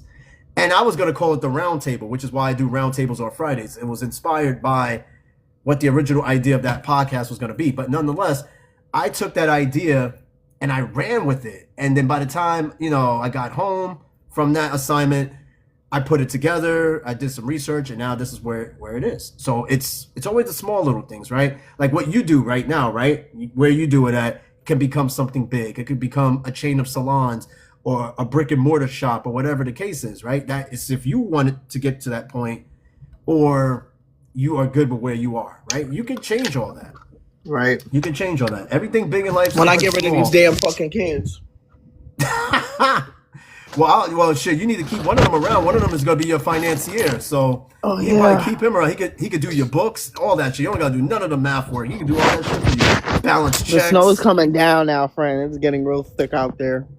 Oh yeah. See, I told you it's gonna be bad out there. So if you don't gotta go anywhere, if you're in nope, I'm in my bed. But no, it's something really romantic about looking outside at snow. I don't know what it is. It really is. Like, you just I don't know. The way I picture it is you're in, like if I had a snow day or whatever, I'm looking outside, I'm on the couch either playing some music or I'm watching a movie or something. I can see all the snow, everybody's sitting there sliding all over the place, and I'm inside, I'm just chilling. That is like the ultimate snow day. But of course the little kid in me is gonna want to go out there in that snow and go play in the fucking snow. That's just that's me. That's just me. Okay, so next one, turn your passion into your career and design your ideal life. Yes. That's a truth that a lot of people either can't grasp or don't want to do. Like, turn your passion into your career. Whatever you're passionate about, make something out of it. Why have that talent go to waste? Make something out of it. Right. Okay. Also, yep. Eliminate the unnecessary. Yes, people. It says here, instead of trying to build new qualities, habits, and mindset, eliminate the bad ones you already have. Yep. Eliminate the unnecessary. Anything that's holding you back, even your own negative thoughts, eliminate it. Get rid of it. Right? Mm-hmm. There's always going to be opposition. There's always going to be ops. There's going to be things in your way. Get rid of it. Anything that's dragging you down, that's people, right? People that are not on board with your success, get rid of them if you can, right? From a standpoint. You said, I know you'd be looking at that dude at work. See, now I got to go over there and get you. You're too obsessed with this dude. Muscular like him, just as an Italian. What do you mean muscular like him? All right, well, you know what?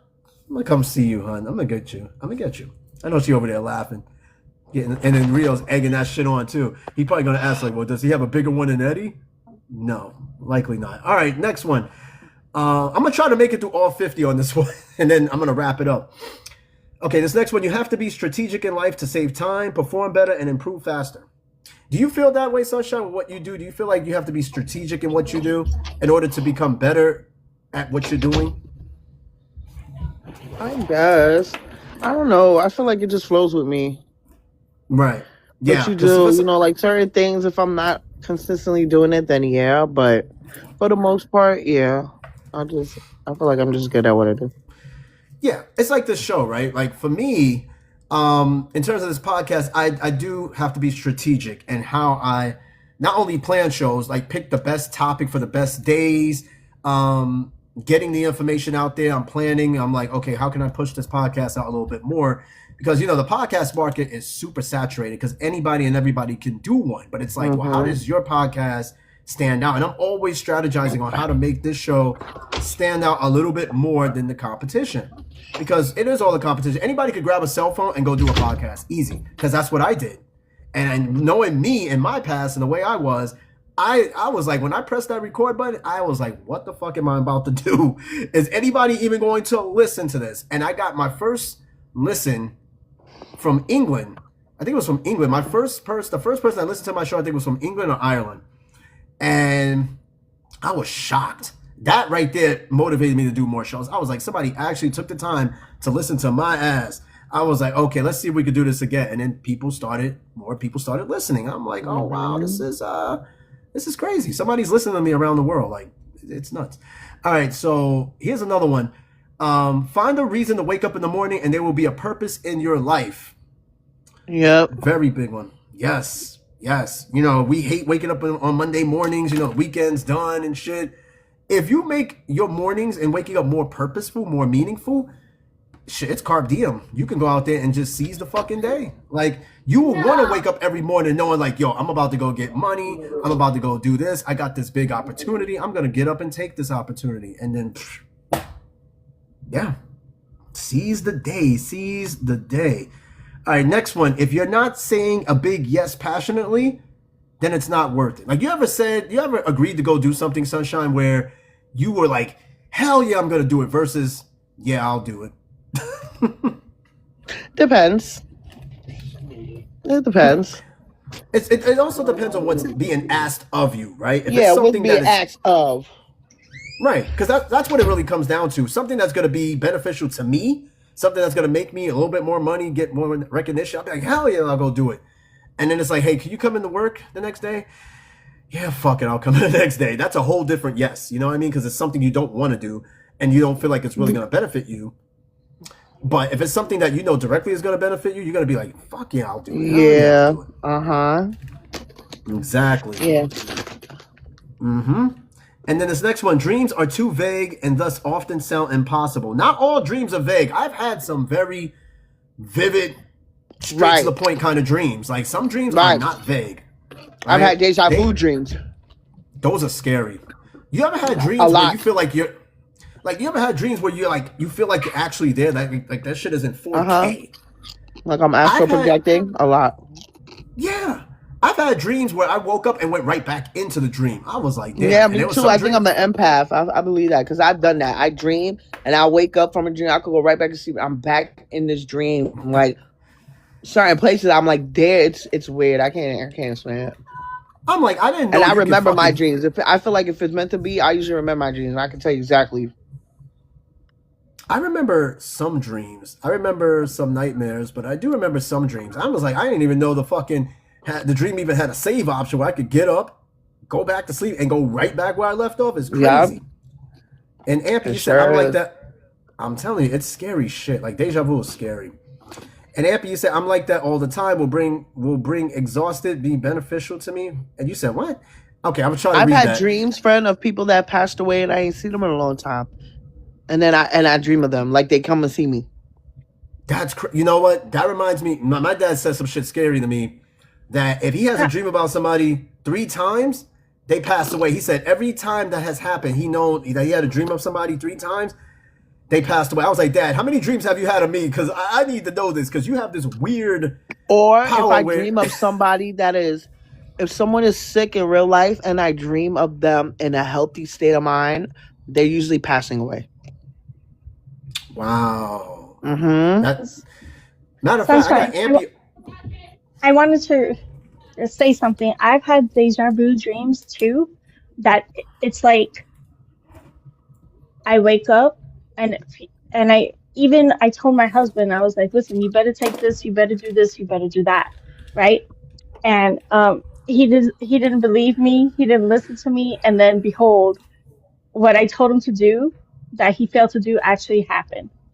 And but those are like premonitions. I feel like there's times that I've lived, like, I think for some odd reason I think I was reincarnated.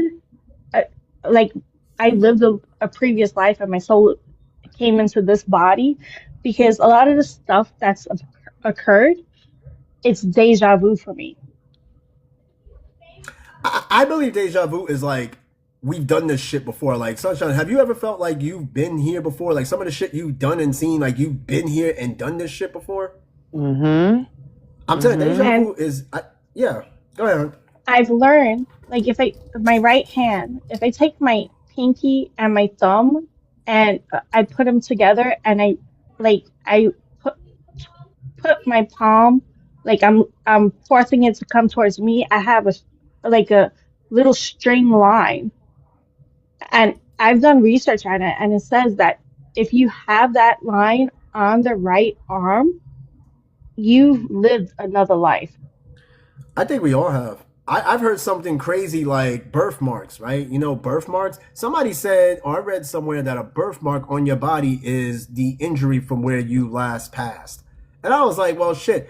I have a birthmark under my eye. I have a birthmark on my leg. Hell, I even got a birthmark on my, you know where. I was like, what the fuck happened to me in the previous life? I'm like, wait a minute, whoa. I was like, that's kind of crazy, but I can't. And I do dream a lot. I do dream a lot of stuff that happens. I'm good for that one. People tell me that a lot. You always dream of some shit, don't tell me. Like my best is you can't. Like you in your damn dreams. Because it always usually happens. Yeah. Like when my dad told me about when he dreams about somebody 3 times, they shortly pass away. I was like, Dad, how many dreams you had of me? He's like, none. I was like, good. Because the day you tell me you had 2 dreams about me in a short period of time, I'm never going back outside. I'm like, yo, I'm gone. I don't know if he has one more dream, I'm gone. I don't know, but I don't know, man. Like it's really strange to me, but I life had is. I had Go that ahead. dream, like I dreamt that my grandfather, may he rest his soul, but Grandpa Gobble was saying goodbye to me in my dream, and literally he passed away at 3:30 in the morning. That to me is crazy. I never had somebody say goodbye to me in a dream and then pass away. I don't think I've ever had that happen to me. That shit to me is scary. I've been like somebody tell because I believe to an extent I believe in the supernatural. I believe in the paranormal. I believe that they are those who have passed on walking among us because there's a lot of weird phenomenal shit Yeah, that people that happens aren't around us. happy, their souls aren't happy, they be wandering, or you know what I'm saying, you get killed in a horrible way. I feel like you get stuck in that time. You know what I'm saying? Yeah. Like, and I feel like you on replay, like you die in a horrible way, and I feel like your memory is it's happening all over again to that time of death. Right, exactly. And it's like what is I've seen movies Because like that, that's like all that the movie brain with Pat. knows. It's memories of what happened from birth till you die. Right, like that movie Ghost or fucking, that movie with Patrick Swayze and Whoopi Goldberg. Like shit like that to me is like ghosts are just lost souls trying to figure out where it all went wrong and where do they go from here and it's some freaky ass shit. I tell you, Hmm. very freaky stuff. All right, I'm gonna breeze through these last 10 truths because we're almost about to hit 2 hours. Believe it or not, we have already hit the 1 hour mark, which is pretty dope. And then we're about to hit the 2 hour mark. All right, this next one. You can't have it all. Yes, people, we can't have it all. We We want all know all the that, shit.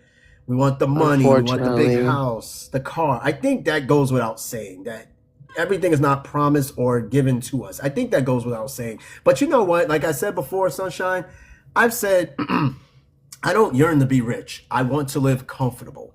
I'll take Hmm. the most expensive car I'll get is a Lexus. I don't need a big ass pool. I don't need an 8 bedroom, 5 bathroom place. What am I gonna do with all this space? And it's so pretentious of me because that's not the kind of person I am. I'm the type of person I just want to be comfortable, right? I don't Right, want that's how I nothing am. I rich. just want to be comfortable. My bills are paid, and I ain't got to worry shit about. Exactly. Like we're chilling. That's it. Like I'm good. I don't need anything more than now. If I do come across extra money, I'm gonna be very humble about it. I'm not gonna be Yeah, buying cars that I know I'm not gonna like brands I don't know. Like I don't want no fucking unnecessary Rolls shit that Royce. don't bring in more money. Right. Like why would I want a Rolls Royce? What the fuck am I gonna do with a Rolls Royce? Well, besides drive it, right? But what am I gonna do with it? That's not me. I can't imagine myself getting out of a Rolls Royce and like, who the fuck is that? Like, that's not my personality. It's not my style. But if somebody gave me a Rolls Royce, I'll take it. But out of my pocket, I'm not buying one. But I just want to be comfortable. But yeah, we can't have it all. Even if we try, we can try. I just yearn for the things that I want, and if anything extra comes my way, yeah, sure, I'll take it. But I don't try to get everything. When people remember when we were younger, and people would be like, "Oh, I want all the money in the world." If you want all the money in the Hmm. world, what are you gonna do with it? You buy everything, you got everything, you're not happy because now there's nothing else to buy. There's nowhere else to go. I don't know. And the laziest, Okay, they're the laziest people because they got all the money in the world. well, I mean, when you got that much money in the world, Sunshine, you don't have to work. The money is Right. making money You gotta for do you. shit. Uh-huh. Ex- exactly. The money's making money for you if you invest it right and you get return on investments. It's making the money for you. But don't get me wrong, even rich people still got to work to keep the money going, even if it's in stocks Right. and bonds, like Right. basketball You players, still right? working. That's why I said people, oh, you always got to work. You always got Always to something work. you have to do. Right. So like basketball players, right? Their main job is to play ball. But at the same time, they're investing in like Nike and commercials and things like that. They're keeping their money going through that, but they still got a ball to keep that Yeah. money going, right? So that when they do retire, all the money they made off of all the other shit, return on investments, they can live comfortably or be news commentators or sports commentators afterwards, which most of them do. Shaq is smart. That man is invested in every fucking thing. Shaq is one of the smartest basketball players financially to ever grace the NBA. That man is a franchise in itself. He's got investments in like Walmart, pizza places. Mm-hmm. That man, he's everywhere. He's in like every fucking commercial. Like you see this dude Mm-hmm. everywhere. He's set. That man is set. All right. What else we got? Our subconscious mind isn't programmed to aim at many things at once. Yeah. Like you ever feel distracted trying to do so much at once and then you lose sight of the main thing you're trying to do? Yep. Yeah, exactly. Like you gotta just stay focused on one thing. My mind, I hate when multiple people are talking to me at the same time. That shit frustrates me. If I'm talking Yeah. and then oh my god, I don't know if it's an Aquarius thing or That's what, my but kids. I'll be overstimulated. I walked to the store, came back, and they made me crash out because they were just like overstimulating me one at a like, oh my god, I'm about to freaking lose it. yeah, that's how it is with me in conversation. I get a little too stimulated when multiple people are talking in my ear. I'm like, all right, one at a fucking time, all right. You go ahead and you talk first, and then I want to hear your side of the story because you guys are all talking at the same time. It's pissing me off. That's an easy way to get me kind of flustered. Is everybody talking at once or talking over? That's why on this show, unlike other shows, you don't get that as much. Everybody gets their time and space to talk. No one is talking over anybody because I'll shut that shit down quick. I hate that. I'll go on other people's Yeah, I lives. hate that too. Oh my god, Sunshine, that shit is so annoying, especially when it comes to topics about relationships and stuff like that.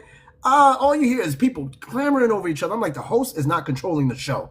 What good is a live or a podcast if you have no control over your guests, your audience? Right. Now you just got a big ass shouting match. But I think this is one we hear the most. If you don't fail, you aren't doing anything. Right. True. Because I mean, in life you're gonna fail at things. People don't want to fail, but you know, how do you learn? How do you grow? Exactly. And how do you know where you went wrong? Mm-hmm. I heard somewhere, I forgot what the saying goes. I might be butchering it, but like somebody said, 100% of the shots that are missed are the ones that's not taken. Right. So let's say, for example, a dude out there trying to shoot a shot with every female, whatever, and he doesn't know if he's going to get these females or not if he don't take his shot, right? So if he don't take a shot, he failed already. He failed 100% because he didn't take that shot. Mm-hmm. Yeah. So that's it. Anything in life, relationships, whatever, jobs. You know, I tell people when they're putting their application in for jobs, I was like, yo, just put your name in anything. Because when you don't apply for nothing, you ain't going to get nothing back. You didn't even take a shot. Put your name in anything. Something will pop up in some way, shape, or form. Right. And this one, Sunshine, I was never okay with this shit. Oh my God. You have to be okay with rejection. It is part of the reason why I never had a lot of girlfriends coming up, because that was my biggest fear. People thought, I told you, my family thought I was gay because I didn't have any girlfriends. But the biggest problem was that I was afraid of rejection. I was so shy. Yeah. And then listen, you know what I learned about that? Like, you be afraid of rejection, but people real life be liking you and you would just never know. Or you probably thought what would they want with me? Or, you know what I'm saying? Like, when the whole time somebody be feeling you, but they just don't know how to say it. Or, you know. Story of my life. I swear to God, I've missed so many signs coming up, and I was just like, and a closed mouth don't never get fed. If you don't open your mouth, how would you ever know?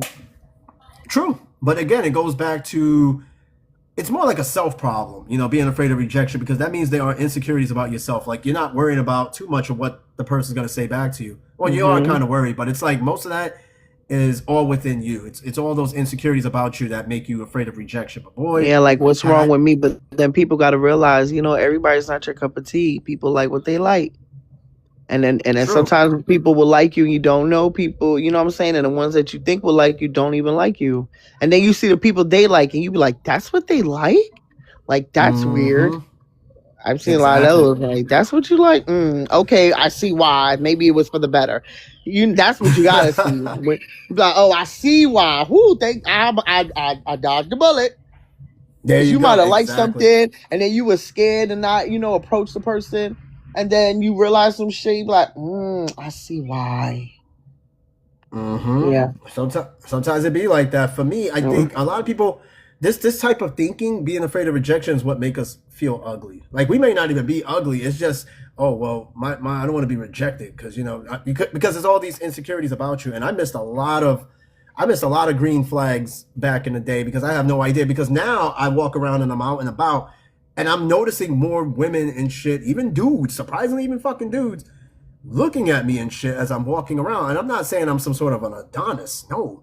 But these were signs that I may have missed even coming up because my mind was so focused on whatever I was focused on. I had this sense of tunnel vision that I've missed all the signs. Like, I tell my wife all the time, I'm like, you know, nobody's paying me no mind. She's like, you know, that person looked at you. I was like, yeah, right, I'm not paying it no mind. But I started seeing it more, and she was right. Captain James in the building. The king Hey, of what's up, Guyana, man? Captain James. What's going on in the house, Captain James? Oh, I'm glad you said Guyana, not Wakanda.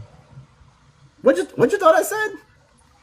I said I'm glad you said Guyana and not Wakanda. It sounded like you was heading in that direction. Bro, come on now. It's Black History Month. Chill out. And no, Ampy, my wife still thinks I have tunnel vision because my wife once again thinks she's like, that woman's just sitting there. You see the way she was looking at you with me and She thinks I still have tunnel vision. I could just be naive because I may now know I know people are looking, but I play it off like they're not looking because maybe I'm not paying attention, but well, like purposely not paying attention. But you have to read the room. I do read the room a lot better than I have before, and I do see these things. Oh, you missed the clues that I send you. Man, yeah, I hate when you play Guess Who. I'm tired of shit. Like, if you want the D, just come to it. Like, I'm tired of clues and hints and shit. Just jump on me already. Like, I be hating that shit. Don't get me wrong. I like to play the guessing game, but like most times, I just want to go for it. My wife does this shit all the time. She'd be like, "But you missed the clues and the hints that I send you." I'm like, just even about going out. No, I've been a little bit better at it though. I've been a little bit better. All right, I haven't been as naive and clueless. All right, but sometimes when it comes to that moment, just just go for it. I don't got time to play Guess Who and Simon Says. If you want to just say Simon Says Dick, then just jump on it. That's it. I don't have time to be guessing and shit.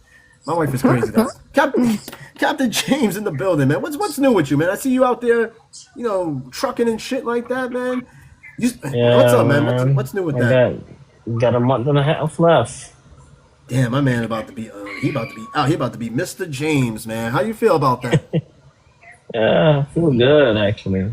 I It's gonna be feel different, good. man. When you get out on the other side, it's gonna be different, man. I'm waiting for the day. Whenever that day comes, I get out. It's gonna be different. But like I said before, the army hasn't changed me much. It made me a little bit more confident. Yes, I will give the army that much. But the way you see me now is going to be the same way you see me before the army and afterwards. And while I'm in, I'm still gonna be the same old me, man. You I'm gonna about be to the be back same thing. down here soon, all right? I don't know. Well, I'm coming to the States. Hopefully by next month. I don't know if I'm going to be passing through Tennessee. I don't know. It's more to follow because we got a lot of traveling that we're going to be doing out there. So it's I'll see. I'll let you know. I'll let you know. All right, I'm Hopefully I gonna. see you on the. Just let me know where you at. Yeah. We'll cross paths. We'll cross paths. Once I touch down and I'm driving about, where you at? Just let me know. We'll cross paths at some point. I'm pretty sure. I'll look forward to it too. You said we might if I could get my tags for my plates. Yeah, we might. Well, in that case, we might shoot down that way. If that's the case, more to follow. I'll give you more information offline. All right, I'm gonna read through these last harsh truths, and then we're gonna wrap this up. While Sunshine's getting snowed in, Captain James is doing his thing, and my wife is at work, which she's gonna be here soon. This is another reason why I'm gonna be wrapping this up soon. Oh All right, this yeah, next New one. York is pretty bad right now, huh? Oh, they're getting snowed in. Sunshine lives in New Is it York, worse than and the last time? they're saying it could be. They're Yeah, saying it could it's be. supposed to be. Yeah, they're talking about New York City supposed to be getting up to 17 inches. That's a foot and a half.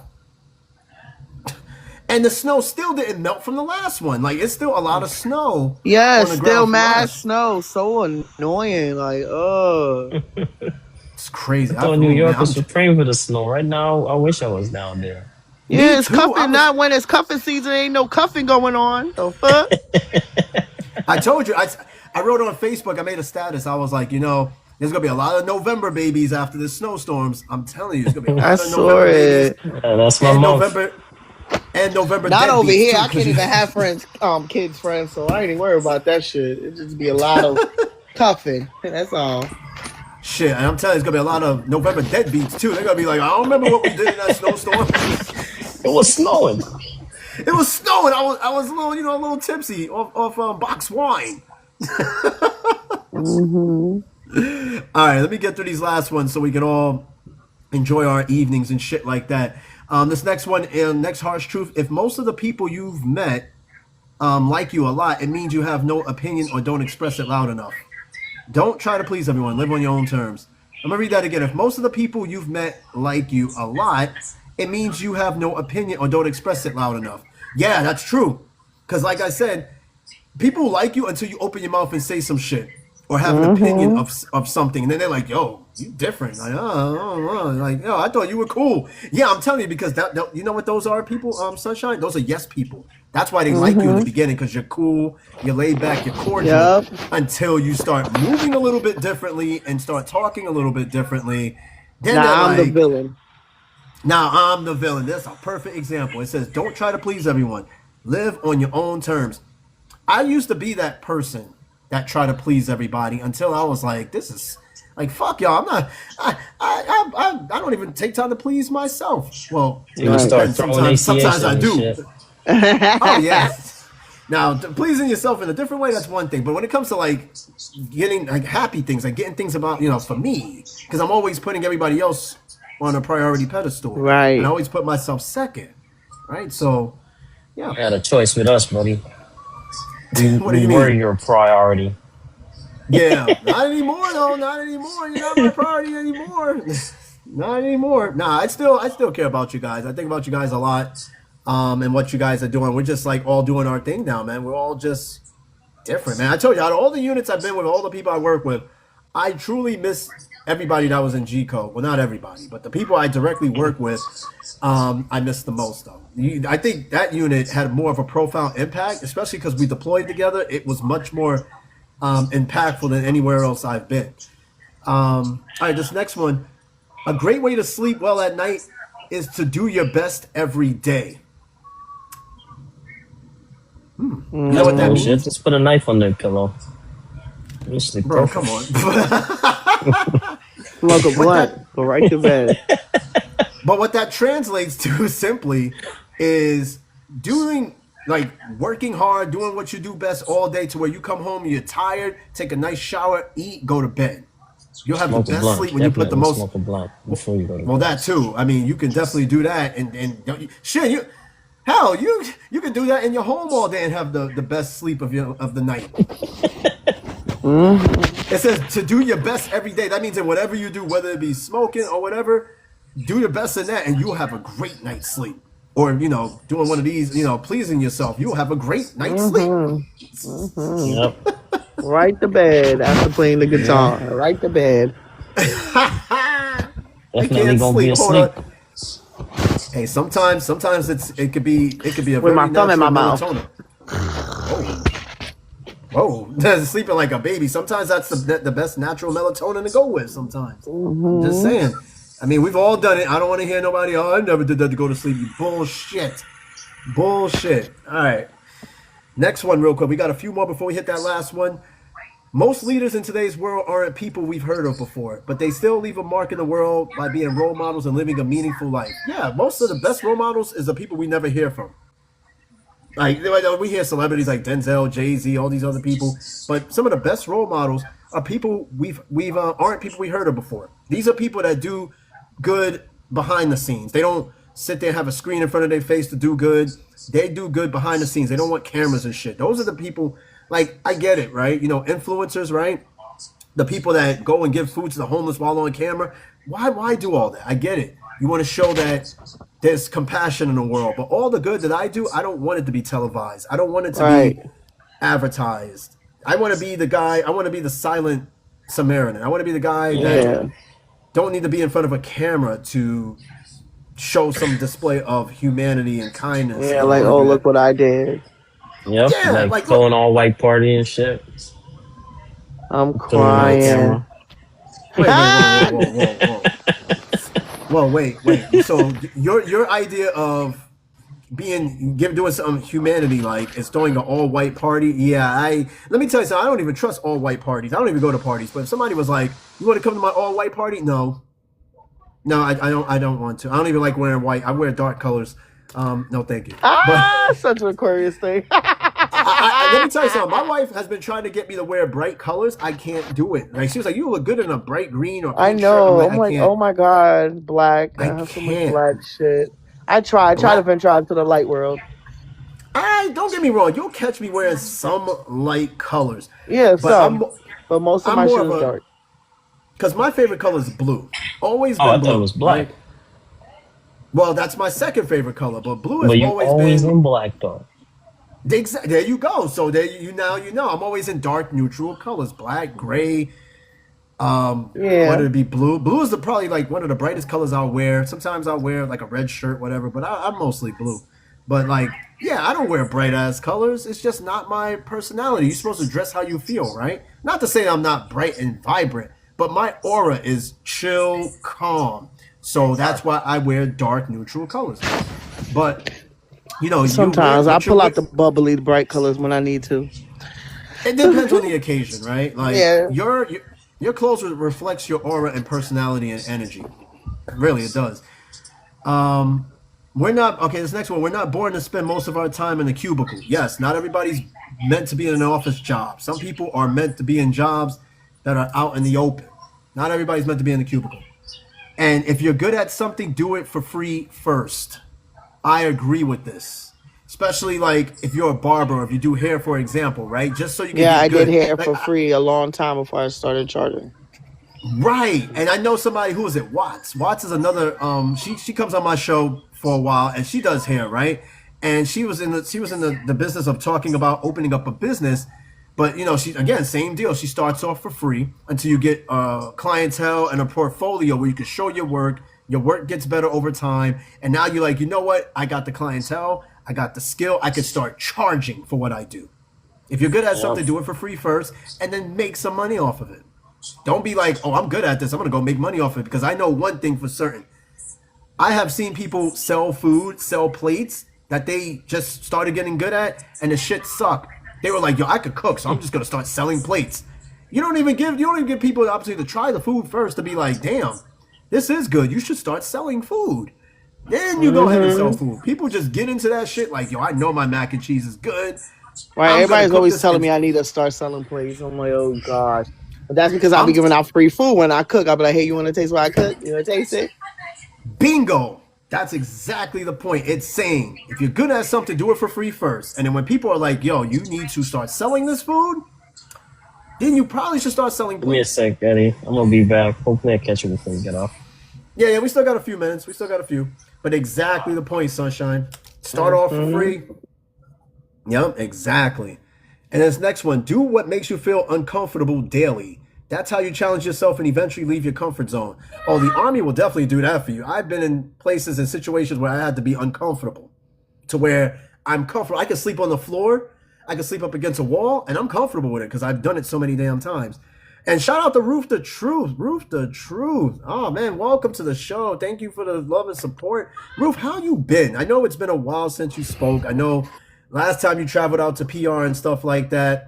So it's good to have you on the show. What's going on? What's going on? Speaking of your name is it's funny because tonight we're talking about life's harsh truths, and your name is Roof the Truth. So Roof, let me ask you something. Let me ask you because you weren't on the last show we did like this.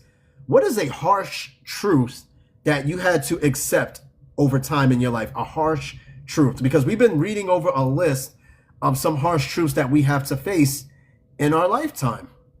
And some of them kind of hit a little bit because it's true, and others kind of like, yeah, it's a harsh truth, but we could kind of fix that. We could kind of circumvent around it, right?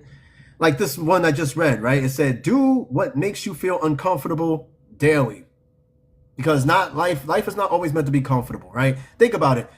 When we were in the womb for 9 months, we were all squished in there. It seemed very comfortable, but now when you look at it in a picture, you're like, damn, that shit looks very uncomfortable, right? But the bottom line is that do something that is uncomfortable to where anything in this life will be comfortable for you. Anything. All right, and this last one, I think we're at the last one. We made it through Put that 50. foop on niggas' heads. We know we ain't Does getting rid of that that shit. It's gonna take time, but just get confident. Put that shit on that nigga head. does that make you well shit? I don't know a dude that'll be like, damn, that shit makes me uncomfortable. Shit, no. Yeah, but a woman is uncomfortable. Put it on the nigga head. well, I'm that can confident in my also shit. Well, that could also be indicative of a woman not being comfortable with themselves, right? Like I hear Mm. it all the time, right? Like, oh, somebody asked a question really. They were like, why do women cover their faces when their man is taking off their clothes? And I'm like, what kind of question is that? But I've actually seen that before. Because believe it or not, my ex-wife did that shit the first couple of times. I was like, what are you covering your face for? She's like, I'm shy. Shy of what? What are you talking about? You're shy. But then, people just not comfortable in their own skin, even if it means like trying something new, doing something different, new position, whatever. But yeah, doing something, and when it comes to that, then you should probably do that more. If that makes you uncomfortable, I guess you got to find a way to do it more. And Roof, you said you can't force someone to care about you the way you care about them. That is a harsh reality. And when we read somebody, we actually read something very similar to that too, right? Like, you can't, right? Like me, I think I put more care into people than they care about me, because like me and Sunshine, we're both Aquarius. We are the givers, not the receivers, right? So yeah, we put all that time and effort into somebody, and they don't care about us doing it, but we feel that we're obligated to help somebody out to a point though, because we do get tired and we like, you know what? Fuck it. Like you don't want to get help? Fine. Look, I gave you the answers to the test, and you don't want to help yourself? Don't be I'm done with addicted. it. Exactly. We all have a breaking point. Like, we're done with this shit. Like, you want to sit there and do that? Go ahead. Bye. Have a nice day. And then, let me see. And last but not least, stop a few times every day and tell yourself to get back to the present moment. Because I know my mind drifts. I'll sit there and just be off on a whole nother tangent and be like, yo, get back to reality, right? It says, stay there, look around, see the beauty around you, and thank for being given yet another chance to do what you want with these 24 hours. You know, a lot of people don't ever think like that, because our minds, our faces are so buried in the phones that we never like really take a look around us to be like, damn, you know what? I have another opportunity to see all this, because I can't imagine being unalive while looking at the phone. And the last thing you remembered was you looking at a phone, right? So there's a time where you have to put the phone away, turn the TV off, and appreciate what's around you, the people around you, whether it be your mom, your dad, your kids, and be like, damn, you know what? It's moments like this that is once in a lifetime. Because once you're gone, right? And then sometimes you just you gotta be in the moment. And a lot of us are not in the moment. We're either in the past, we either think it too much into the future, but we're not like living in the exact moment. And that's a harsh truth if I ever heard one. And Roof, your harsh truth is definitely spot on. And again, we're going to do a part 3 to harsh truths. Now, I don't know if it's going to be the next episode or whatever. I have to redo my schedule. Since I've been gone, I've been, back in the studio, back on a regular schedule. I'm going to have to redo some things. But before we wrap up this show, you guys know what time it is. I always give my shout outs to those who take the moment to be on the show, either whether passing by, saying hello, starting from the box. First and foremost, shout out to my wife, Ampy. She's got her mic muted, but I'm pretty sure she's still watching. She should be here any moment. My oldest friend, Sunshine718, a.k.a. friend. Oh, you're there? Okay, well, we're about to wrap up the show. I know you were watching, because I know you can't, like, really talk where you are, but you're watching. But shout out to you. Shout out to Sunshine718, a.k.a. friend. One of my oldest friends on the show. We go way, way back. And again, thank you so much for being on the show. Of course, hopefully we'll see you on the next one. And I'm surprised you caught me at this particular time, because it's usually the other time slot that you catch me on. But you managed to catch me on this one. I was on my phone. That's how I caught it. I seen it. It popped up on my thing. I'm like, oh, there you go. Yeah, this is not my normal time slot. Again, usually when I have days off on the weekends, is my time slot. Usually your morning is my time, is the normal time right. slot. I'm usually asleep at this time, child. I done gave up the phone to the kids and went the hell to sleep. Shit. No. Hopefully you get some sleep after this. Because nobody's going anywhere in New York. If you're in the Northeast, you're snowed in. And also shout out to Roof the Truth. Thank you so much, ladies. Thank you so much for skinless stopping chicken by. nuggets. What? And skinless chicken nugget. Oh, I gotta get it there. He said, what? He said, Yeah, I don't like here, this little boy. rock. What are you? You just come on here saying the craziest shit. Shout out to Skinless Chicken Nuggets stopping by on the show, executive producer, co-host, and again, shout out to Roof the Truth. Thank you so much. Hey, Ruth, are you snowed in where you are? Are you in the Northeast? Because I can tell you right now, like, most of my family's in the Northeast, and they're snowed the fuck in. So, no, Skinless, not right now. And then, man, shout out to... I can't. She's not here right now. Yeah. Oh, you're in CT. Okay, and also shout out to Tulio. He's also up there in Connecticut. So you guys are about to get a lot of snow. Again, people, please be careful in the Northeast. It's supposed to be worse than the last snow. I know New York is supposed to be getting somewhere between 13 to 17 inches. So, Roof, be careful out there on the road. Shout out to Tulio, of course, too. Thank you so much for stopping by on the show. Also, be careful on the road out there as well. Shout out to Rio8585. And, of course, My other executive producer, co-host, Captain James, executive producer, co-host, and co-creator. You said I don't go outside. Shit. Listen, I'm so jealous of all of you with all this snow. I will be out there in a heartbeat with my RC Come cars. get I'm it. taking pictures. Shit, yo, send that snow my way because we don't get nothing. We ask my wife. All we get is like little flurries and shit. We don't get nothing. You said I stay home as much as possible. I don't blame you. If you have no reason to go out, don't go out. All right. If snow is not for everybody, right? It's crazy. We live in the Northeast. Snow's not for us, but that's home, right? We deal with it. But if you don't have to be out, don't be out. Let the plows do their thing. Let the emergency crews leave the roads open for emergency personnel, right? That's usually the ones that's usually on the road. You don't need to be out. Don't be out. So, Ruth, be careful out there. Definitely. Sunshine, I know you ain't going nowhere, but be careful out there. Everybody definitely be careful out there. I don't know when the next show is going to be. I'm going to be working that schedule. Plus, I got to do this paper I got to do for school. My wife's going to be helping me out with.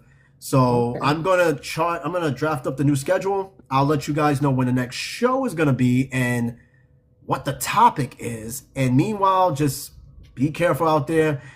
Here's a harsh truth for some of you. It's snowing outside and it's gonna be a lot of snow. I'm sorry. That's a harsh truth. I'm so sorry, but that's my closeout. That's the harsh truth, all right? But everybody have a good one. And again, we will do this again next time. Stay safe, stay blessed, and stay warm. And I'll catch you guys. Good night. Good night, everybody. And I'll catch you on the next episode. Ciao, everybody. Later. Peace.